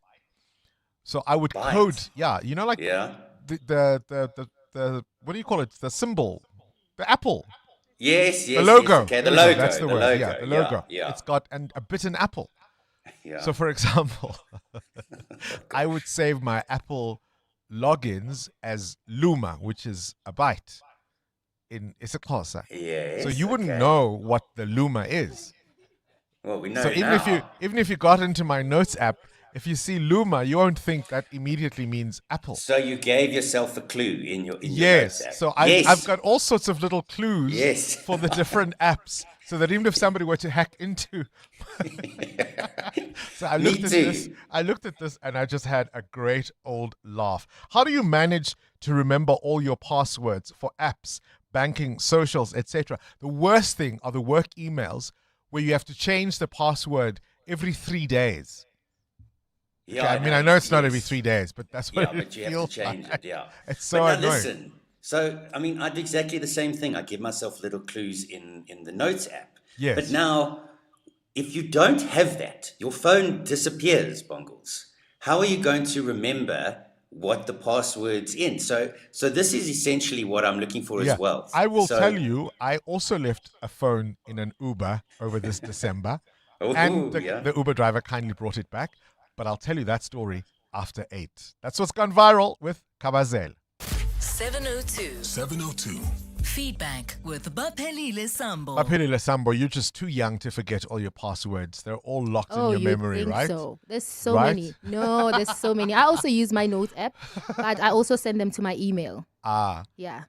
So, and you just write Apple, Facebook. I write it as is. I so I don't put have little to forget. clues. No, Ubuso. Ubuso. That's what I was. So my Facebook password is saved as Ubuso because Ubuso is face in Zulu. And your ex is Inyoni. It's Takoku. Bongani, while you're still laughing there, today on Feedback, the mood among 702 lenders is very somber and very reflective. We asked, are we becoming a lawless country? And about 95% of 702 lenders said yes. They believe that when leaders break the law and face no punishment, it sends the wrong message. If leaders can do it, why can't we? That's what they're asking. Yeah. And also, we received an update from yesterday about the child who was seen walking alone and went missing. Yes. Libby on WhatsApp shared the good news. The young girl, Mulatelo, has been found and safely taken back to her parents. Thanks to Mary, the 702 team, the Child Guardian Unit, Unchained Our Children, and SAPS for working together. She was apparently missing since a day before when she was spotted. Goodness me. But now she's safe and with her parents. All right, that's at least a good news story.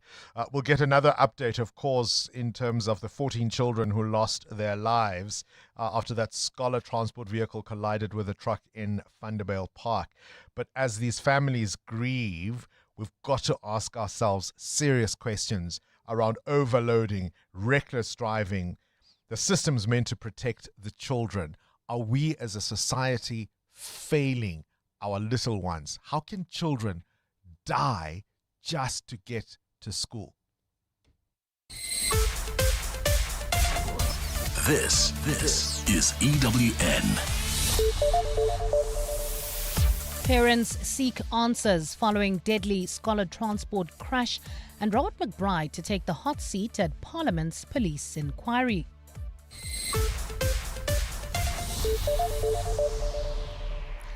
Good morning, I'm Bali Dlamini. Let's begin with a story which contains some sensitive details.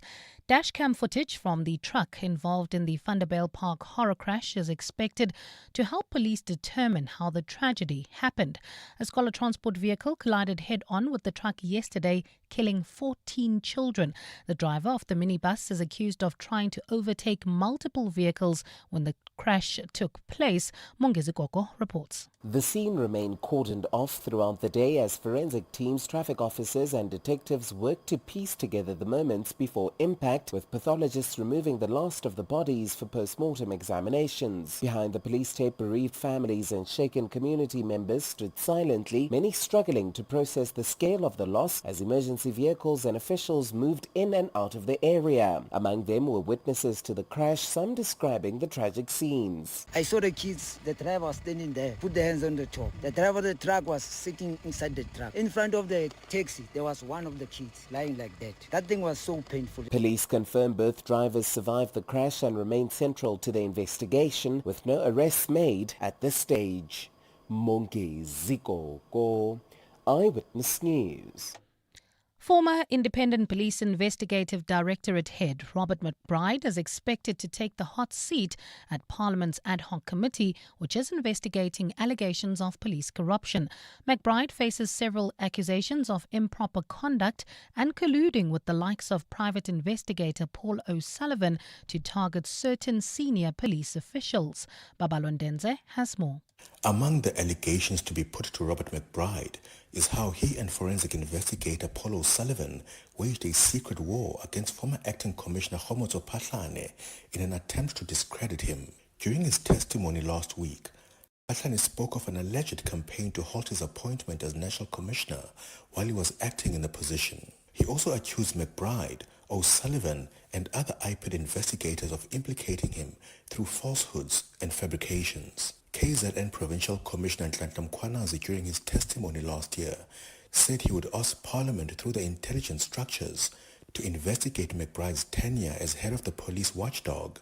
Evidence leaders are expected to grill McBride on the allegations over 2 days before EMPD Deputy Chief Julius Mkhwanazi takes the stand on Thursday. Babalo Ndenze, Eyewitness News. In the courts now, the assault allegations made by a defence witness in the Senzo Meyiwa trial will continue being tested by the state during cross-examination today. Sfiso Gwabini Zungu, the man whose room was allegedly used to plan the football star's murder, has been testifying in the Pretoria High Court. According to a key state witness, the 5 men accused of murdering Meyiwa in 2014 convened in Zungu's room prior to the murder and returned there after the crime. While a statement that Zungu signed speaks to these events, he has denied making the statement, saying police assaulted him, forcing him to sign it. But State Advocate George Baloyi has questioned Zungu on the opportunities he had to report the assault, but never did. Because you're booked out by Sergeant Mohani to First Lawrence Court, and it says without complaints.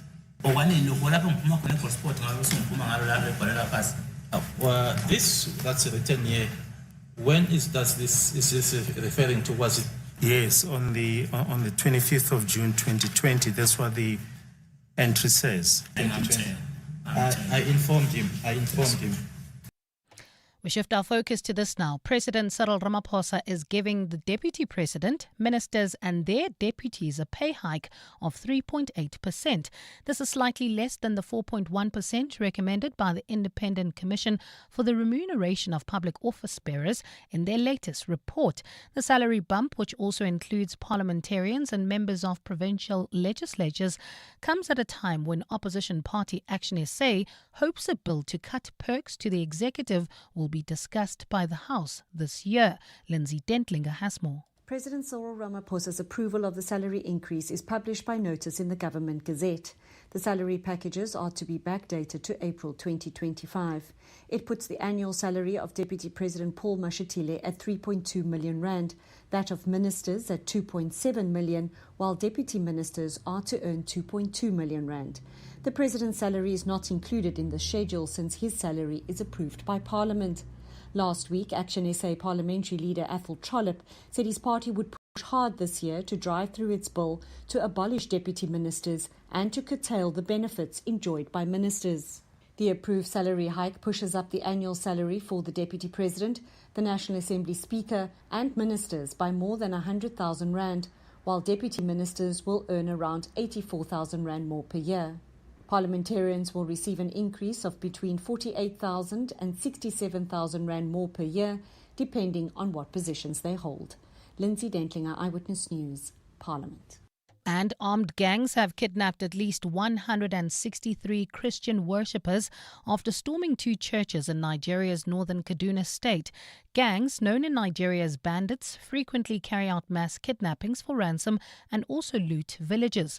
This happens mainly in the northern and central parts of Africa's most populous country. Sunday's attacks saw the latest in a wave of kidnappings targeting both Christians and Muslims in Nigeria. In late December, the United States launched strikes on what it and the Nigerian government said were militants linked to the Islamic State group in the northwestern Sokoto state. Gold is trading at $4,671.98 an ounce.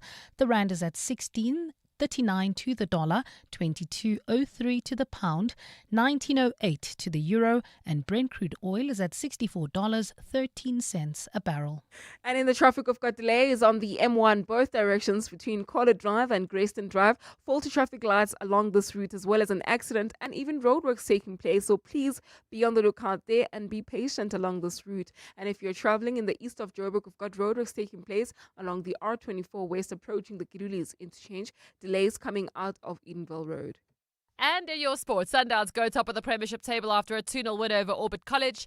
Champions League continues tonight. A huge game. Last year's runners-up Inter are hosting table-topping Arsenal. And the Joburg Super Kings make the SA20 playoffs. They'll take on Paarl in Centurion on Thursday. A cloudy Tuesday in store for Gauteng today with scattered showers and thundershowers expected. Temperatures will peak at highs of between 23 and 25 degrees. The top story in EWN this hour, dash cam footage from the truck involved in the Vanderbijl Park horror crash is expected to help police determine how the tragedy took place. EWN, in touch, in tune, and independent. For the latest, visit ewn.co.za or download the EWN app. This is Breakfast with Bongani Bingwa On 702. Let's walk the talk. Walking the talk, 9 minutes after 8 o'clock. I've got a simple question this morning. Have we become a lawless country? These kids who lost their lives yesterday because it's understood the driver of the Scholar Transport tried to overtake multiple vehicles, drove facing oncoming traffic before colliding with this truck. And now there is some footage, we understand, that the dash cam footage from the truck might give us a clue as to how it all unfolded. But we see lawlessness on our roads every single day. I have to calm myself when I get behind the wheel, that anticipate somebody's going to try to overtake, somebody's going to be speeding, somebody's going to skip a red light, somebody is not going to indicate. Expect it. So I have to have that conversation with myself or I'm going to lose it. Illegal connections. We were talking with the DG for water and sanitation earlier. He was talking about illegal water connections where meters are tampered with, where entire streets and communities gather together and they collect little 200 rands and they pay an official to connect them and they're not officially on the system. On and on and on. Driving under the influence. I could go on. Have we become a society that believes we will get away with it and so we break the law? Look no further than some of our leaders, hey? The fish rots from the head, my friends. This is Breakfast with Bongani Bingwa On 702. Let's walk the talk. Kabazela wants to know, how do you protect your passwords? I feel like I've just told all of 702 land that it's all in my notes app. So I need to find a new way to save my passwords so that I can remember them, because you can't keep up. I think the last time I used Andidigwe, hashtag 702 as my email password for work. It's expired, so I can say it. You won't hack into it. But that's a tough one, I think. I can remember it. Because who's going to sit there? Because I'm so tired. I'm so sick and tired, because that's what that means. I'm going to change my passwords. Creating new passwords. What was that? Health MEC from the Eastern Cape. Hashtag Anditigwe. Now it's going to be hashtag MEC for health, hey? And only I will know what that means. Wow. All right, let's talk to, firstly, Alaji, who is in Crestwood. You want to talk about the scholar transport issue. Good morning. Good morning, 72 and listeners. Go ahead, Alaji. Yes, Bongs, we really facing the problem with this transport. Sometimes what's happening, they overload our kids in the car or in the minibus. So when they approach you, the number of kids are limited. But after a week or a month, you find yourself like the kids, they even put them on the boots, on the Avancer. So for safety reason, this thing is totally out of control. And when they drive like they are doing a wrestling or something like that. They always overtaken, always jump the robots. And even this morning, I faced it by Bramley side. Oh, we lost the connection there with Alaji, but I think you've made the point. I mean, they really overload.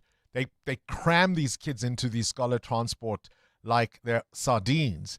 And, you know, if your kid is the first to be picked up, you won't know, right? Yours is the first to be picked up, maybe last to be dropped off. You'll think it's all hunky-dory. Simon, you're in Pretoria North. Morning, Bongani. How are you? I'm very well, Simon. Go ahead. Okay, thank you. Bongani, my comment is about policing. Whether South Africa is becoming a lawless country, my answer would be yes. We are a lawless country. And then tell us why you believe that, Simon. Why do you believe that? Because things like public drinking, those were charges before, but now they've been decriminalized. Hence, you find people doing as they wish, drinking everywhere in public or wherever. So that's point number one. Point number two, Bongani. If you come to any head office in the police, people are just being promoted without any police background. From knowing nothing, from being no constable or whatever, to the most highest ranks, because of the rotten system, because they are known to certain senior police officials. If the minister is listening, and if the minister can do his research and go to the head offices, he's going to be shocked by a number of people who with higher ranks, who knows nothing, Bongani, about policing. We shouldn't be in those positions. Simon, it's a real worry.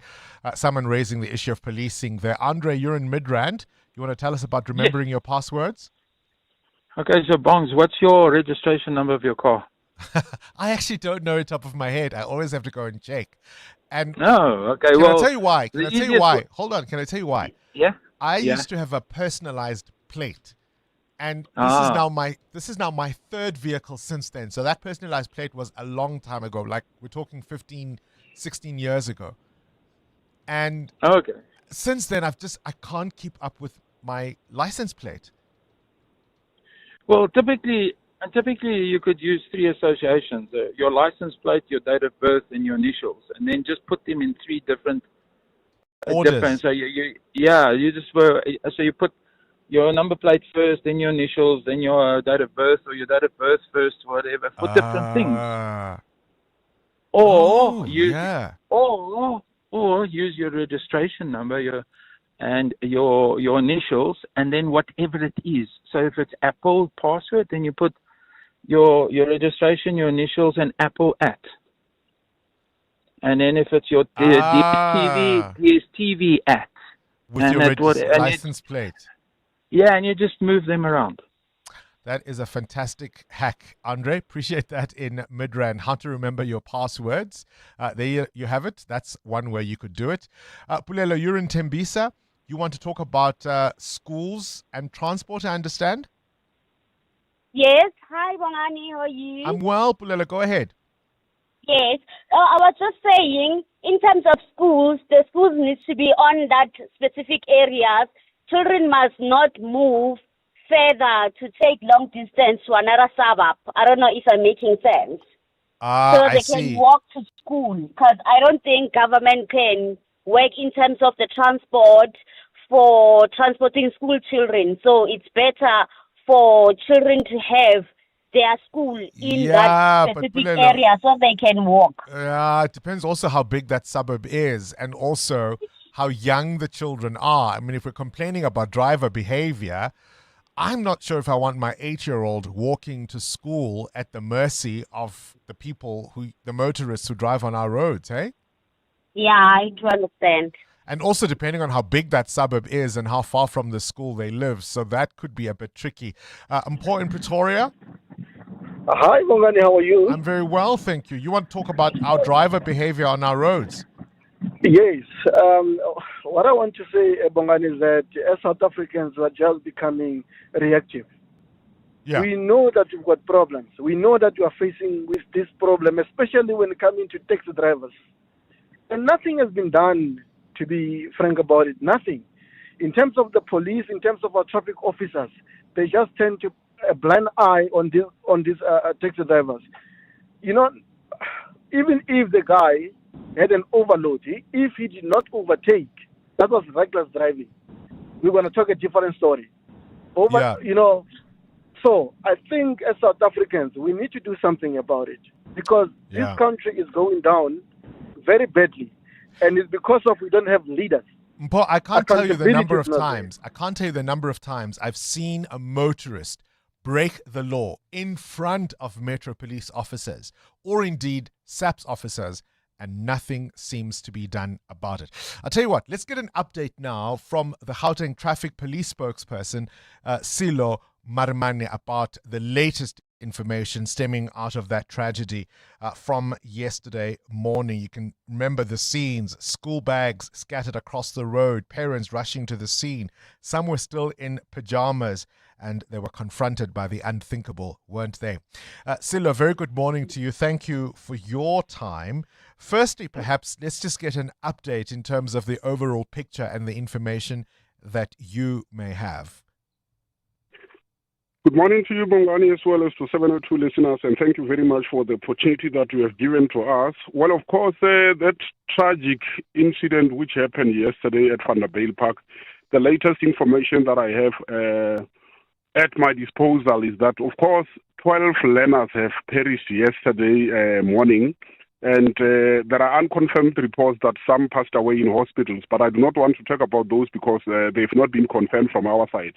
Gauteng Department of Health have then issued a statement confirming that 12 learners have indeed perished and not 14. So there were several conflicting reports from yesterday that 2 other learners passed away in hospital, but those remain unconfirmed. So health confirmed 13 learners who perished and 7 other learners who were injured in that crash, Bongani. Okay, what's happened to the driver, Silo? Well, when I got to the scene yesterday, I was told by witnesses that the driver was taken to hospital, and as well as the driver of the minibus was also taken to hospital. But hence I'm saying those are reports that needs to be verified. I am not sure as to whether indeed the driver is in hospital. I must say that it was a sort of a pandemonium, confusion, and psychological stress going through many people who were at the scenes, and we received conflicting reports. But I cannot confirm at this stage whether indeed the 2 drivers are in hospitals or not. What I can confirm, though, is that indeed 12 people have perished on that crash. Gosh, Silo, this is not the first accident of its type that we have seen, and I think many people listening to us this morning will ask, why does this kind of thing keep happening? Why are we not enforcing the rules, both in terms of the roadworthiness of the vehicles, driver training, and the capacity that these vehicles can take, and the number of kids that are crammed in there like sardines? Well, let me tell you that before schools reopened, we have embarked on a number of public transport operations. This is where we are subjecting vehicles which are transporting learners, public transport vehicles in general. I'm talking about buses as well as taxis, to a vehicle testing station and also stopping them along the side of the road. So we have rolled out that law enforcement program across all 5 corridors in our province in an attempt to make sure that our people are safe. Unfortunately, due to the information that we have received on site from several witnesses, this is one of the problems that we have, because remember, 80% of our road traffic crashes are attributed to human error. So in this one specifically, we were informed by several witnesses that this driver of the minibus was attempting to overtake more than 3 or let's say several vehicles in front of him. Unfortunately, he couldn't make it as the truck was coming in an opposite direction. He tried to veer off the road, and the truck driver also tried to veer off the road in an effort to evade this crash from happening. And they both crashed, far away from the roadway in the bushes. But I just want to emphasize that this is one of the problems that we have, human error, people making mistakes while driving. So I'm talking to you now. Our traffic officers are on site stopping vehicles daily. They even go to the schools to go and check and verify how many learners are ferried. But remember, traffic officers are not spread in every corner of the street. So we are trying our means. I accept all of that, Silo. How is it supposed to work, though? I mean, can anybody just, take an Avanza tomorrow and start transporting scholars? Is there somewhere they need to register? How can we make the system better is what I'm trying to drive at, between the schools, the traffic department, maybe even the education department, so that there is a register of all transport providers. They meet minimum standards. The drivers are qualified, that their licenses can be verified, that these vehicles have the permits that are necessary to be able to do this kind of thing. How do we make all of this safer? Well, we have gone to our learner transport operators. Firstly, in terms of the law is very clear. You can't just get into an Avanza and start to, ferry learners. The first thing that you need to do, you must apply for an operating license, commonly known as a permit, at the Gauteng Department of Transport. It's a license that will be given to you to operate in the area where you want to operate. That's the first requirement. Obviously, you must have a driver's license. In addition to that, you must have a professional driving permit. What we are also requesting is the fact that we are giving you an opportunity to bring your vehicle, we call it voluntary testing, where our traffic officers will be able to test your vehicle and give you a roadworthiness test sheet that confirms that your vehicle indeed is roadworthy. From there, we rely on the drivers to make sure that any and every action that they are taking on our public road, they are able to account and be responsible for. Now, those are the legal requirements. Right, but does everyone adhere to them is the question. Appreciate your time. Silo Marmane is the Gauteng Traffic Police spokesperson.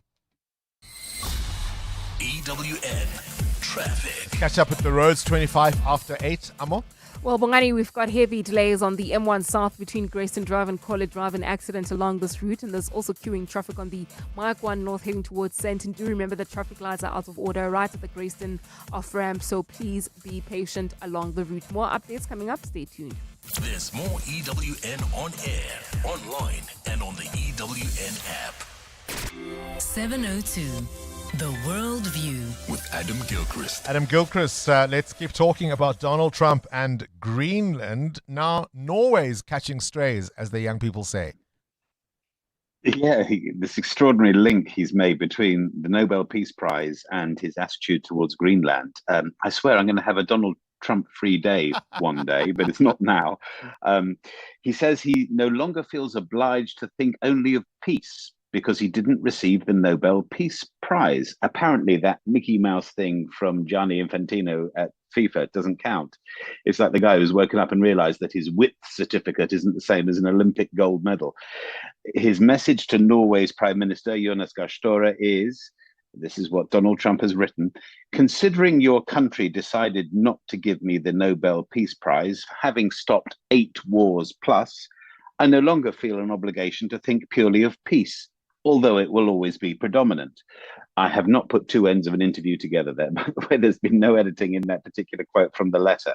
He's also overnight said that, again, a justification for his approach to Greenland is that none of the Danes ever go there. Well, no Americans ever go to Montana or Wyoming or Alaska. But anyway, let's turn to the General Secretary of the United Nations, Antonio Guterres, who puts it like this. There are those who believe the power of law should be replaced by the law of power. Yeah, three guesses as to who he's talking about. Yeah, indeed. I mean, I loved it on social media. All sorts of people have been trying to give Donald Trump their prizes, including winners of beauty pageants. Maybe that will keep him satisfied, won't it? Adam, let's talk about shark attacks down under.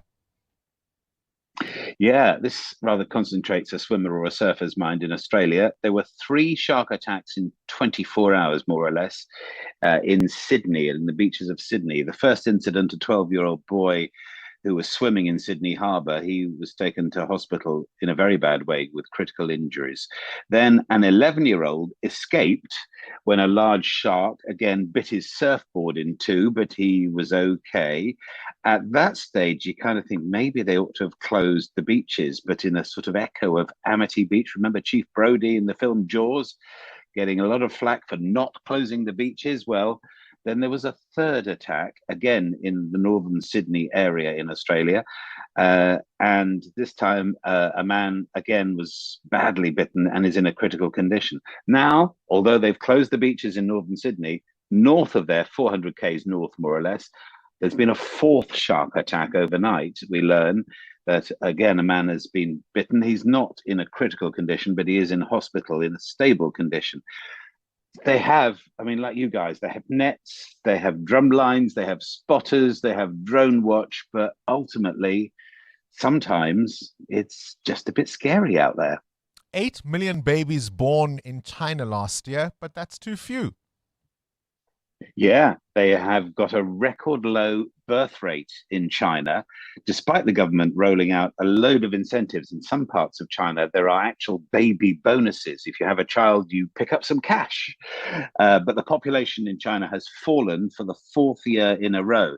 Long gone is that one child per couple policy, much infamous policy, basically. They changed that to 2 children per couple, and now I think it's a max of 3 per couple. But most people, certainly the majority of Chinese couples, are thinking, do you know what?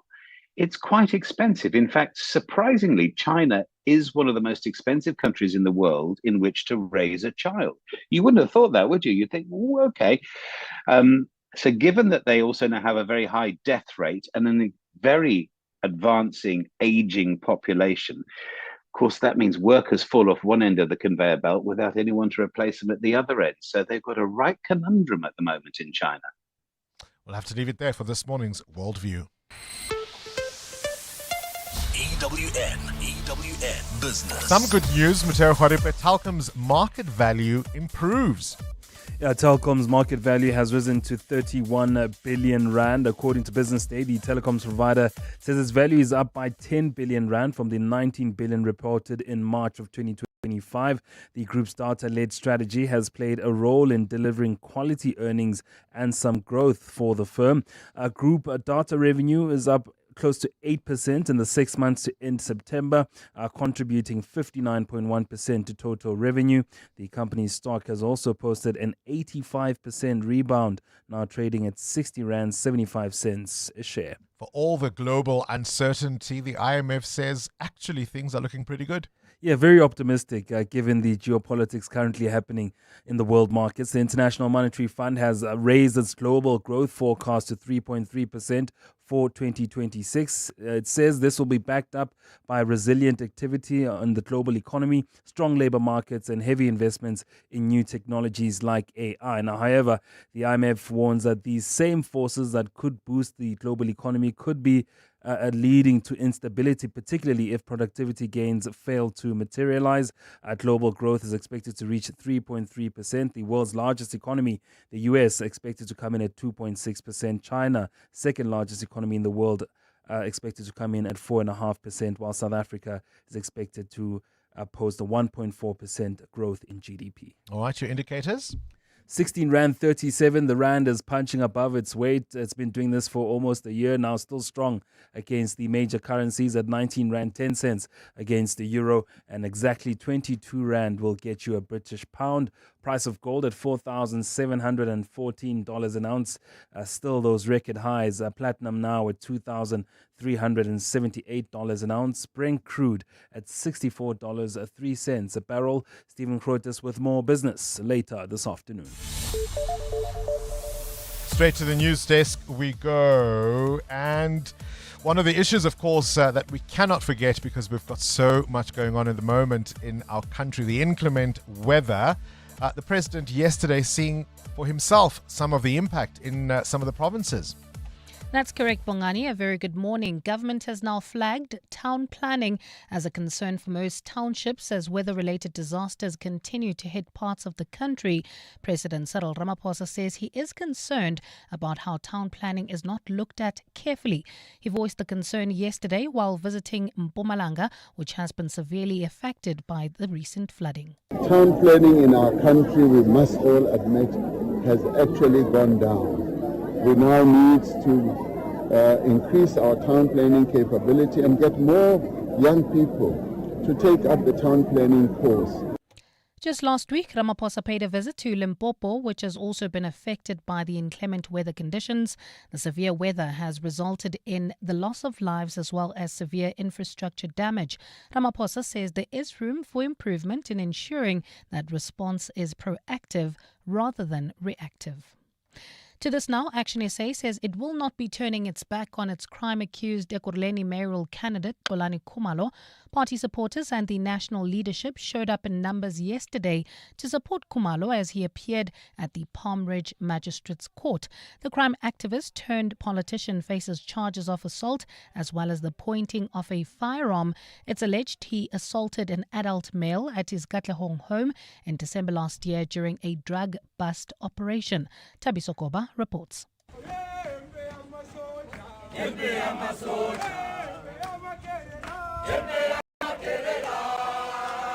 Fresh after being released on 2,000 Rand bail, Bongani Bingwa told the media he won't stop fighting crime. But we're going to continue fighting drugs because we want to realize the drug-free South Africa.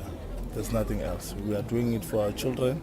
If they want to stop us, they must try other ways. Last year, Bingwa was acquitted of the murder of Robert Very due to insufficient evidence. At the time, it was alleged Bingwa and his entourage beat Very to death during the taping of his reality crime-busting TV show, Sizokuthola. Despite his many run-ins with the police, Action SA's national spokesperson Lerato Ngobeni says the party is fully behind him. For as long as everything that he does is above reproach, is within the law and is defendable within the preempts of the law, we will support him all the way as Action SA. Bingwa is due back in court on the 18th of February. Thabiso Koba, Eyewitness News.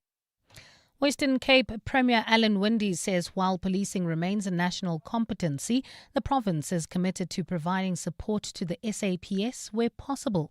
Winde spoke to reporters during an oversight visit to the Kraaifontein police station yesterday.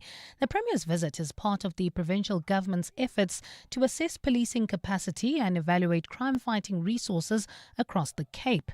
In crime statistics released in November last year, murders in Kraaifontein rose by 23% between July and September of 2025.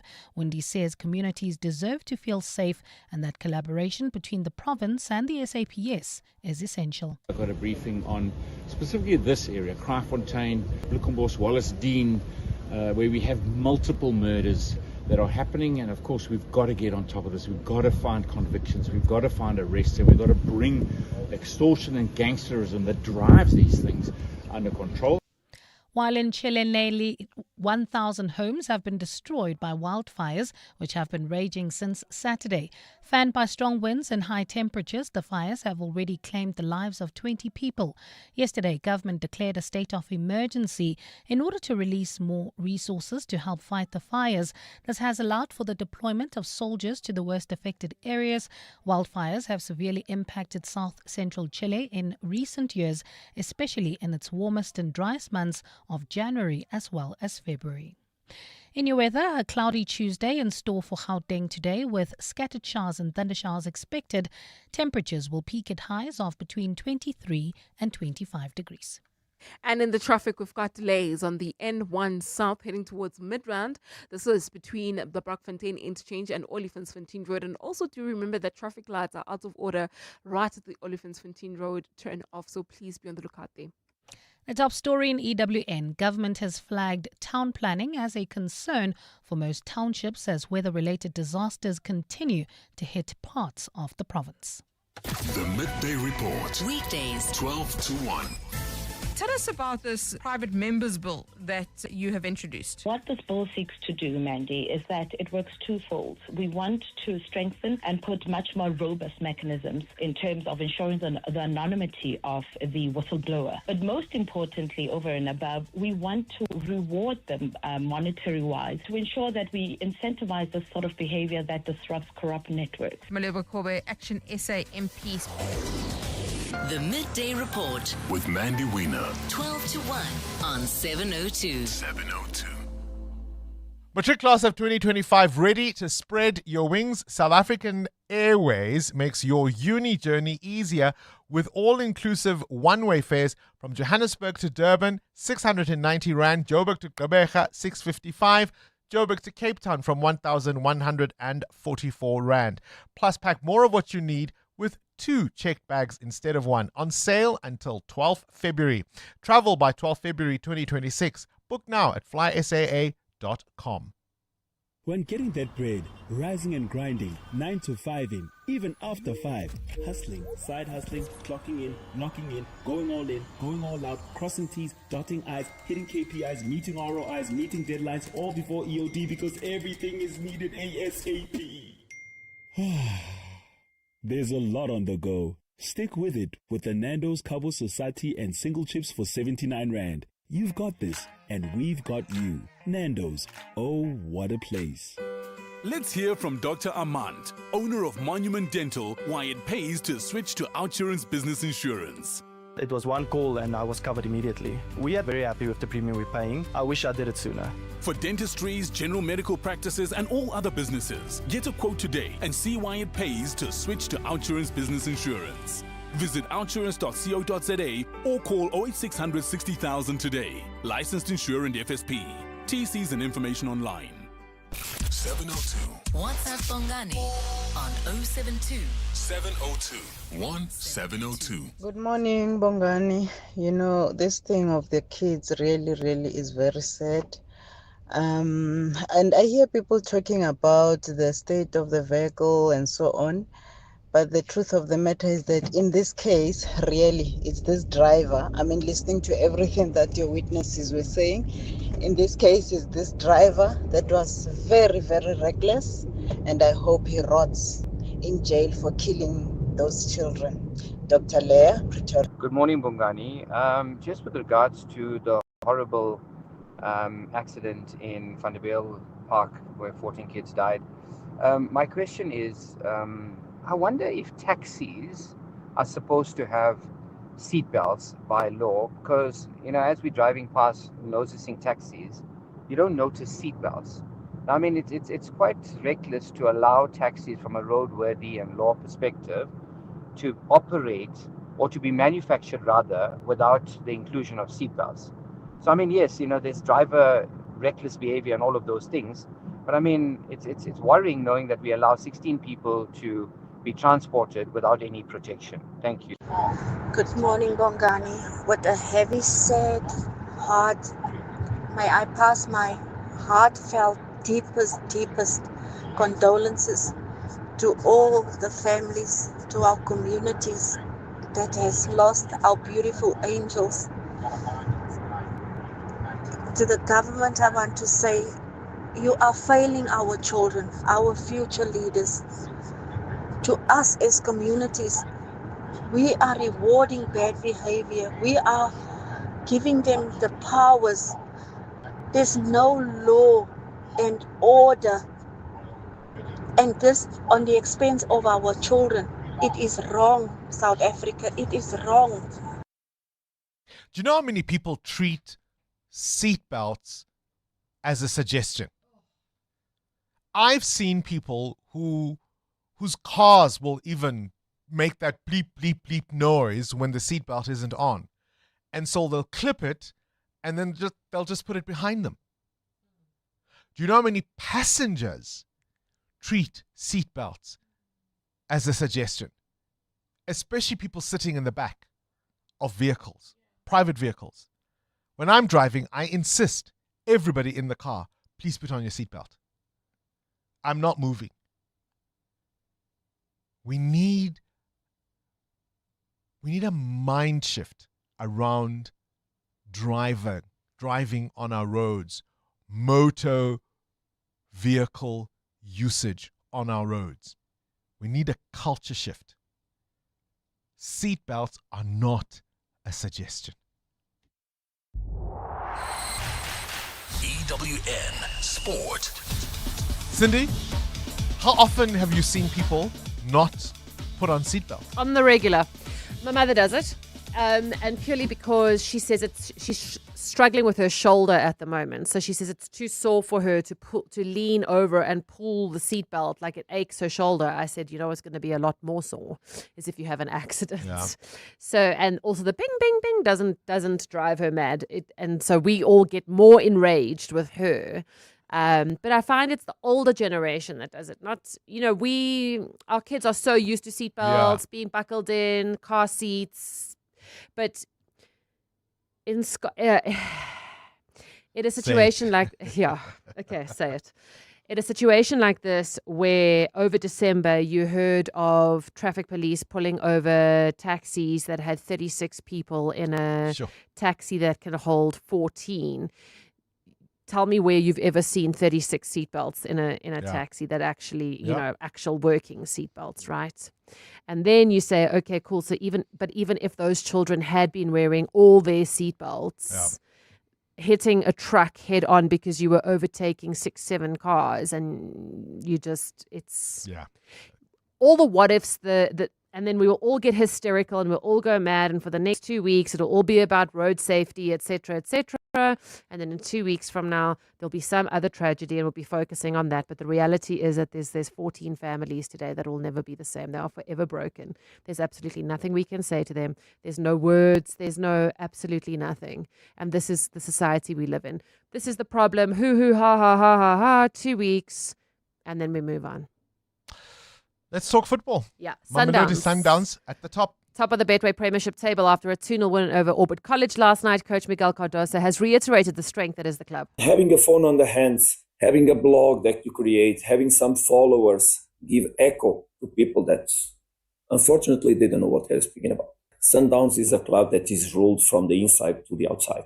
That's a strong leadership inside the club and a very strong locker room. The doors of Clorcop are so strong, those kind of things don't enter. We are united, and we just need our fans not to let themselves be poisoned by the outside.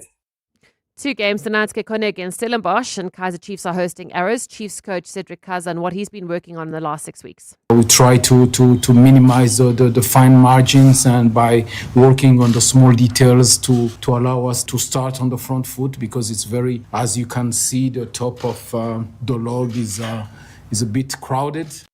Big game in the Champions League at 10 p.m. Premier League leaders Arsenal travel to Serie A League leaders Inter Milan. The teams last played each other in November 2024, where Inter won 1-0. Coach Mikel Arteta. Well, a very similar context to last year. Obviously, where the two teams are at the moment is a bit different. A new manager as well, that I think has given them some other things in their identity and the way they play. But obviously, we know a super competitive team, a team that is dominating the league, and a really tough game. In the Premier League last night, Brighton scored in the 91st minute for a 1-1 draw with Bournemouth. In SA20 cricket, the playoffs have been confirmed. Tomorrow, Pretoria Capitals and Sunrisers Eastern Cape.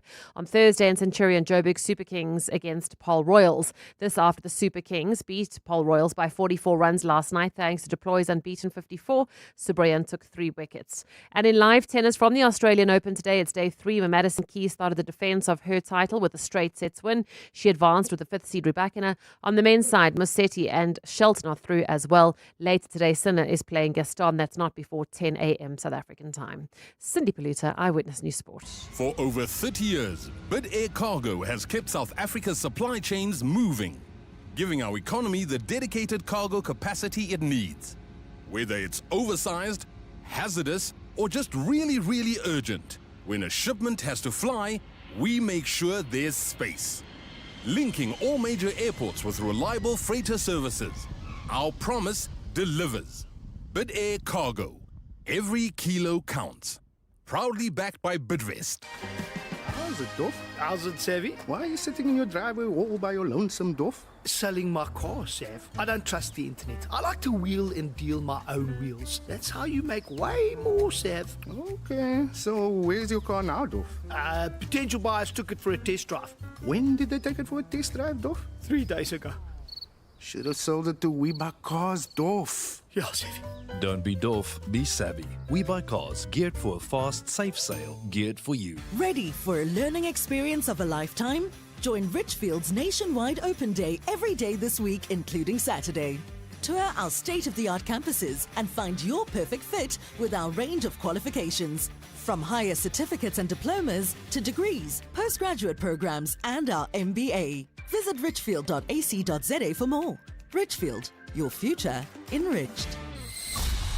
EWN Traffic. Let's catch up with the roads 12 minutes before 9 o'clock. Amo, what are we seeing on our roads? There was that accident between Greyston and Corlett Drive. Bongani, it's still there as you approach Greyston Drive. About a 15-minute hold up from Corlett. Please try to avoid the scene. You can still use the inner city areas like Rivonia Road as well as Santon Drive to try and avoid this backlog while traveling on the M1 South. Bumper-to-bumper traffic between the Baku interchange and Greyston Drive. And then, of course, in the east of Joburg, we've got delays on the N3 North. This is between the Van Buren Road exit and the Kirulis interchange. I must say that the N3 was a bit better to travel on this morning than other days.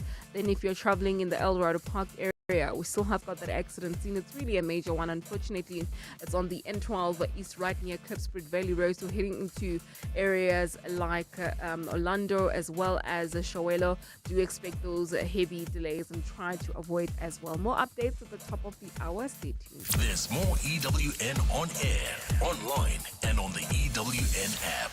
Psst. Hey, no longer feeling like the man you used to be? The man who's the life of the party, even when he doesn't attend. The fact is, 95% of men with low testosterone go untreated. Vitamin High Performance Supplements for men helps recharge energy, regain lean muscle, and reload performance. Available at all good pharmacies and vitamin.co.za. Vitamin. Don't get older. Get better. Fly Safair has been named the most on-time airline in Africa and the Middle East by Cirium, world leader in aviation analytics. That's 3 years in a row we've been recognized for reliably getting you to the places and faces you love. But reliability doesn't come from shortcuts. It comes from care, consistency, and a commitment to service excellence. Because getting you there on time isn't just what we promise, it's what we do. Fly Safair, for the love of flying. Coming up on the Clement Manyatela Show on 702. Clement Manyatela on your radio between 9 and 12. It's not even the end of the month yet. My goodness, what a January, hey? What a January. We're going to be reflecting on that accident yesterday. How do you survive something so tragic as a parent? I cannot begin to imagine that. So we're going to reflect on that on the 702. I have this image of this woman just running wild. Not wild, but you know what I mean? She was just so traumatized that her mind just wasn't with her. Yeah. It's my heart has just been heavy from that. Yeah. We're going to reflect on that on the open line. And then at 10 o'clock, we are in conversation with Helen Ziller, the DA's federal chair. We're discussing the party's road to the 2026 local government elections. At 11 o'clock on our World of Work feature, we are discussing dry promotions and what they are and why they happen. You know, when you are given more work, but you're not really given the money. Dry promotions. Yes. Is that what it's called? Yeah, that's what it's called. At 11:30, we do our health and wellness feature. And today we're looking at wellness trends for 2026. Which ones actually improve our health and which ones are simply well-marketed ideas. Dry Januaries will never hurt. Clement Manyatela between 9 and 12. Naked people are totally zen. Because naked people spend less time on insurance admin and more time meditating and balancing their chakras. With Naked, you can cover your car, home, and stuff in seconds, and it's all online, so that means no long phone calls. Go to naked.insure now, get a car insurance quote in 90 seconds, and start meditating like naked people. Naked Financial Technology is an authorized FSP. Get naked. This is your captain speaking. To all passengers who booked with Flight Center last year, congratulations. You've officially upgraded to Travel Legends. You were out there living it up, posting beach pics and sipping mocktails at sunset. To everyone else still thinking about it, this is your wake-up call. It's a new year. Time to turn someday into this year. Visit flightcenter.co.za or your nearest Flight Center store today. Flight Center, your center for travel. Are you one of our loyal listeners? Did you tune in over the holidays while most of us or some of us were recharging? How did the stand-in hosts do? We'd love to hear from you. Simply send us your feedback to contact@702.co.za. Or better still, you can do it in person. Come visit us this Friday, the 23rd, man. We'll be hosting another 702 visits at lunchtime. So we'll take you on a tour of our lovely building and show you our studios. To book your seat, simply send us an email. Contact@702.co.za. We'd love to meet you and connect with you. This is Breakfast with Bongani Bingwa on 702. Let's walk the talk. Where does the time go?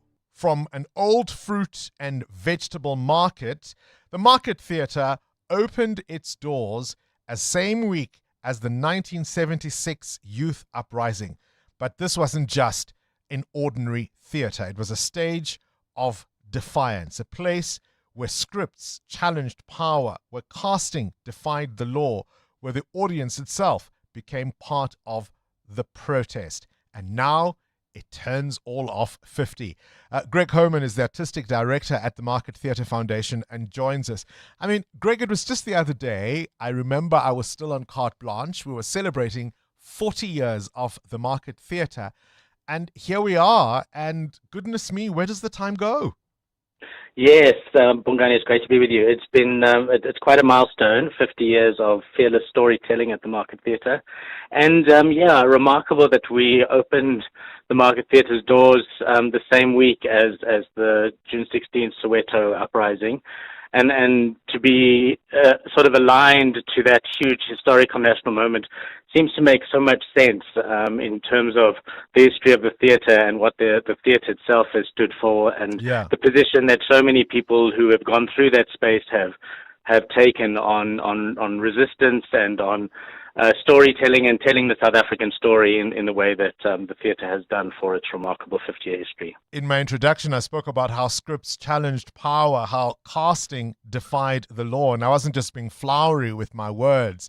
I mean, maybe take us back to what it would have been like to put plays together in 1976. I remember speaking to Sandra Prinsloo and John Kani, playing characters opposite each other who weren't legally allowed to do so at the time. Yeah, so I mean, that would have been the production of Miss Julie that was done in the 80s. And I mean, in 76, obviously the country, I think generally we understand to some extent what the country state was, particularly with the Soweto uprising. But from a theatre point of view, this was a space that was on the edges, as it is today, on the edges of the city. It wasn't in a hugely desirable area at the time. There was a lot of nervousness around, if we build it, will people come? Will they come to that part of our city? And that legacy lingers with us. We're always having conversations around where we are positioned and how people feel about, and perceptions around how people feel about coming to that space. But at the same time, it was a space that independent theatre makers were trying to create. And for that reason, it's a space of shared ownership. And we, now we're state funded, and we're part of one of the entities across the country that receives funding from the Department of Sports, Arts and Culture, which we're hugely grateful for. But at the time, it was an independent theatre company. It was a huge risk, and it was really built on the love, passion, and hopes of a small group of artists who wanted to find a space and wanted to make it a space for everyone in a country that didn't allow that at the time. There's so many milestones to think about in Johannesburg in the year 2026. This city will turn 140 years old. It will be 70 years since the Women's March, 30 years since the TRC. How does the 50th anniversary of the Market Theatre then intersect with these national milestones? Yes, so we've done a few things already, and we've been in planning, obviously, for a while around this. The one thing around June 16th is we've commissioned a play in partnership with the Baxter Theatre, a new play that is currently being developed. We'll be reading a first draft next week, and I'm meeting with the playwright who we commissioned late last year to write that play. So we've got a commission with the Baxter Theatre. That production will open in Cape Town at the Baxter Theatre in May, and then come to us for the month of June. We've got a production that we made last year in partnership with some wonderful artists and playwrights and actors in Kosovo around some of the forgiveness processes that happened in that country prior to the war in that area. So that also was in the 90s. So there's a kind of parallel there with our TRC and their forgiveness moment, which were called the blood. They were around blood killings. So we made a wonderful piece called Under the Shade of a Tree, I Sat and Wept. We sent 3 South African actors to Kosovo last year and a musician, and they collaborated on a project, and that'll be with us in April to commemorate and to acknowledge 30 years of the start of the TRC, and to kind of problematize some of what we understand of that history of the TRC. So it's not a memorializing of the TRC as much as it's kind of reflection 30 years on. And then, yes, we're looking at how we're programming around Women's Month. We've got a new play that we did last year in partnership with the Royal Court in Bristol Old Vic, written by Cape Town-based playwright Amy Japta, which is called A Good House, a really brilliant play about young South Africans owning a property for the first time. And that play will be with us in August as part of our Women's Month programming, and then we've got some other events planned around the 70th year. So we're trying to put a spotlight on these big moments, because I think that's very much been our legacy, is telling the South African story, putting a very human story on top of big national moments. I love the fact that even as you reflect on these milestones, as you say, you're commissioning new works, you're letting contemporary voices be heard, and I suppose bringing about fresh interpretations of South Africa and its realities and its story. Appreciate your time as always, Greg Homan. Congratulations to 50 years of the Market Theatre. And I've said this before, it feels to me there's a renaissance of sorts when it comes to South African theatre at the moment. If you are lovers of the arts, performance, go to the theatre, go see all the plays and just enjoy.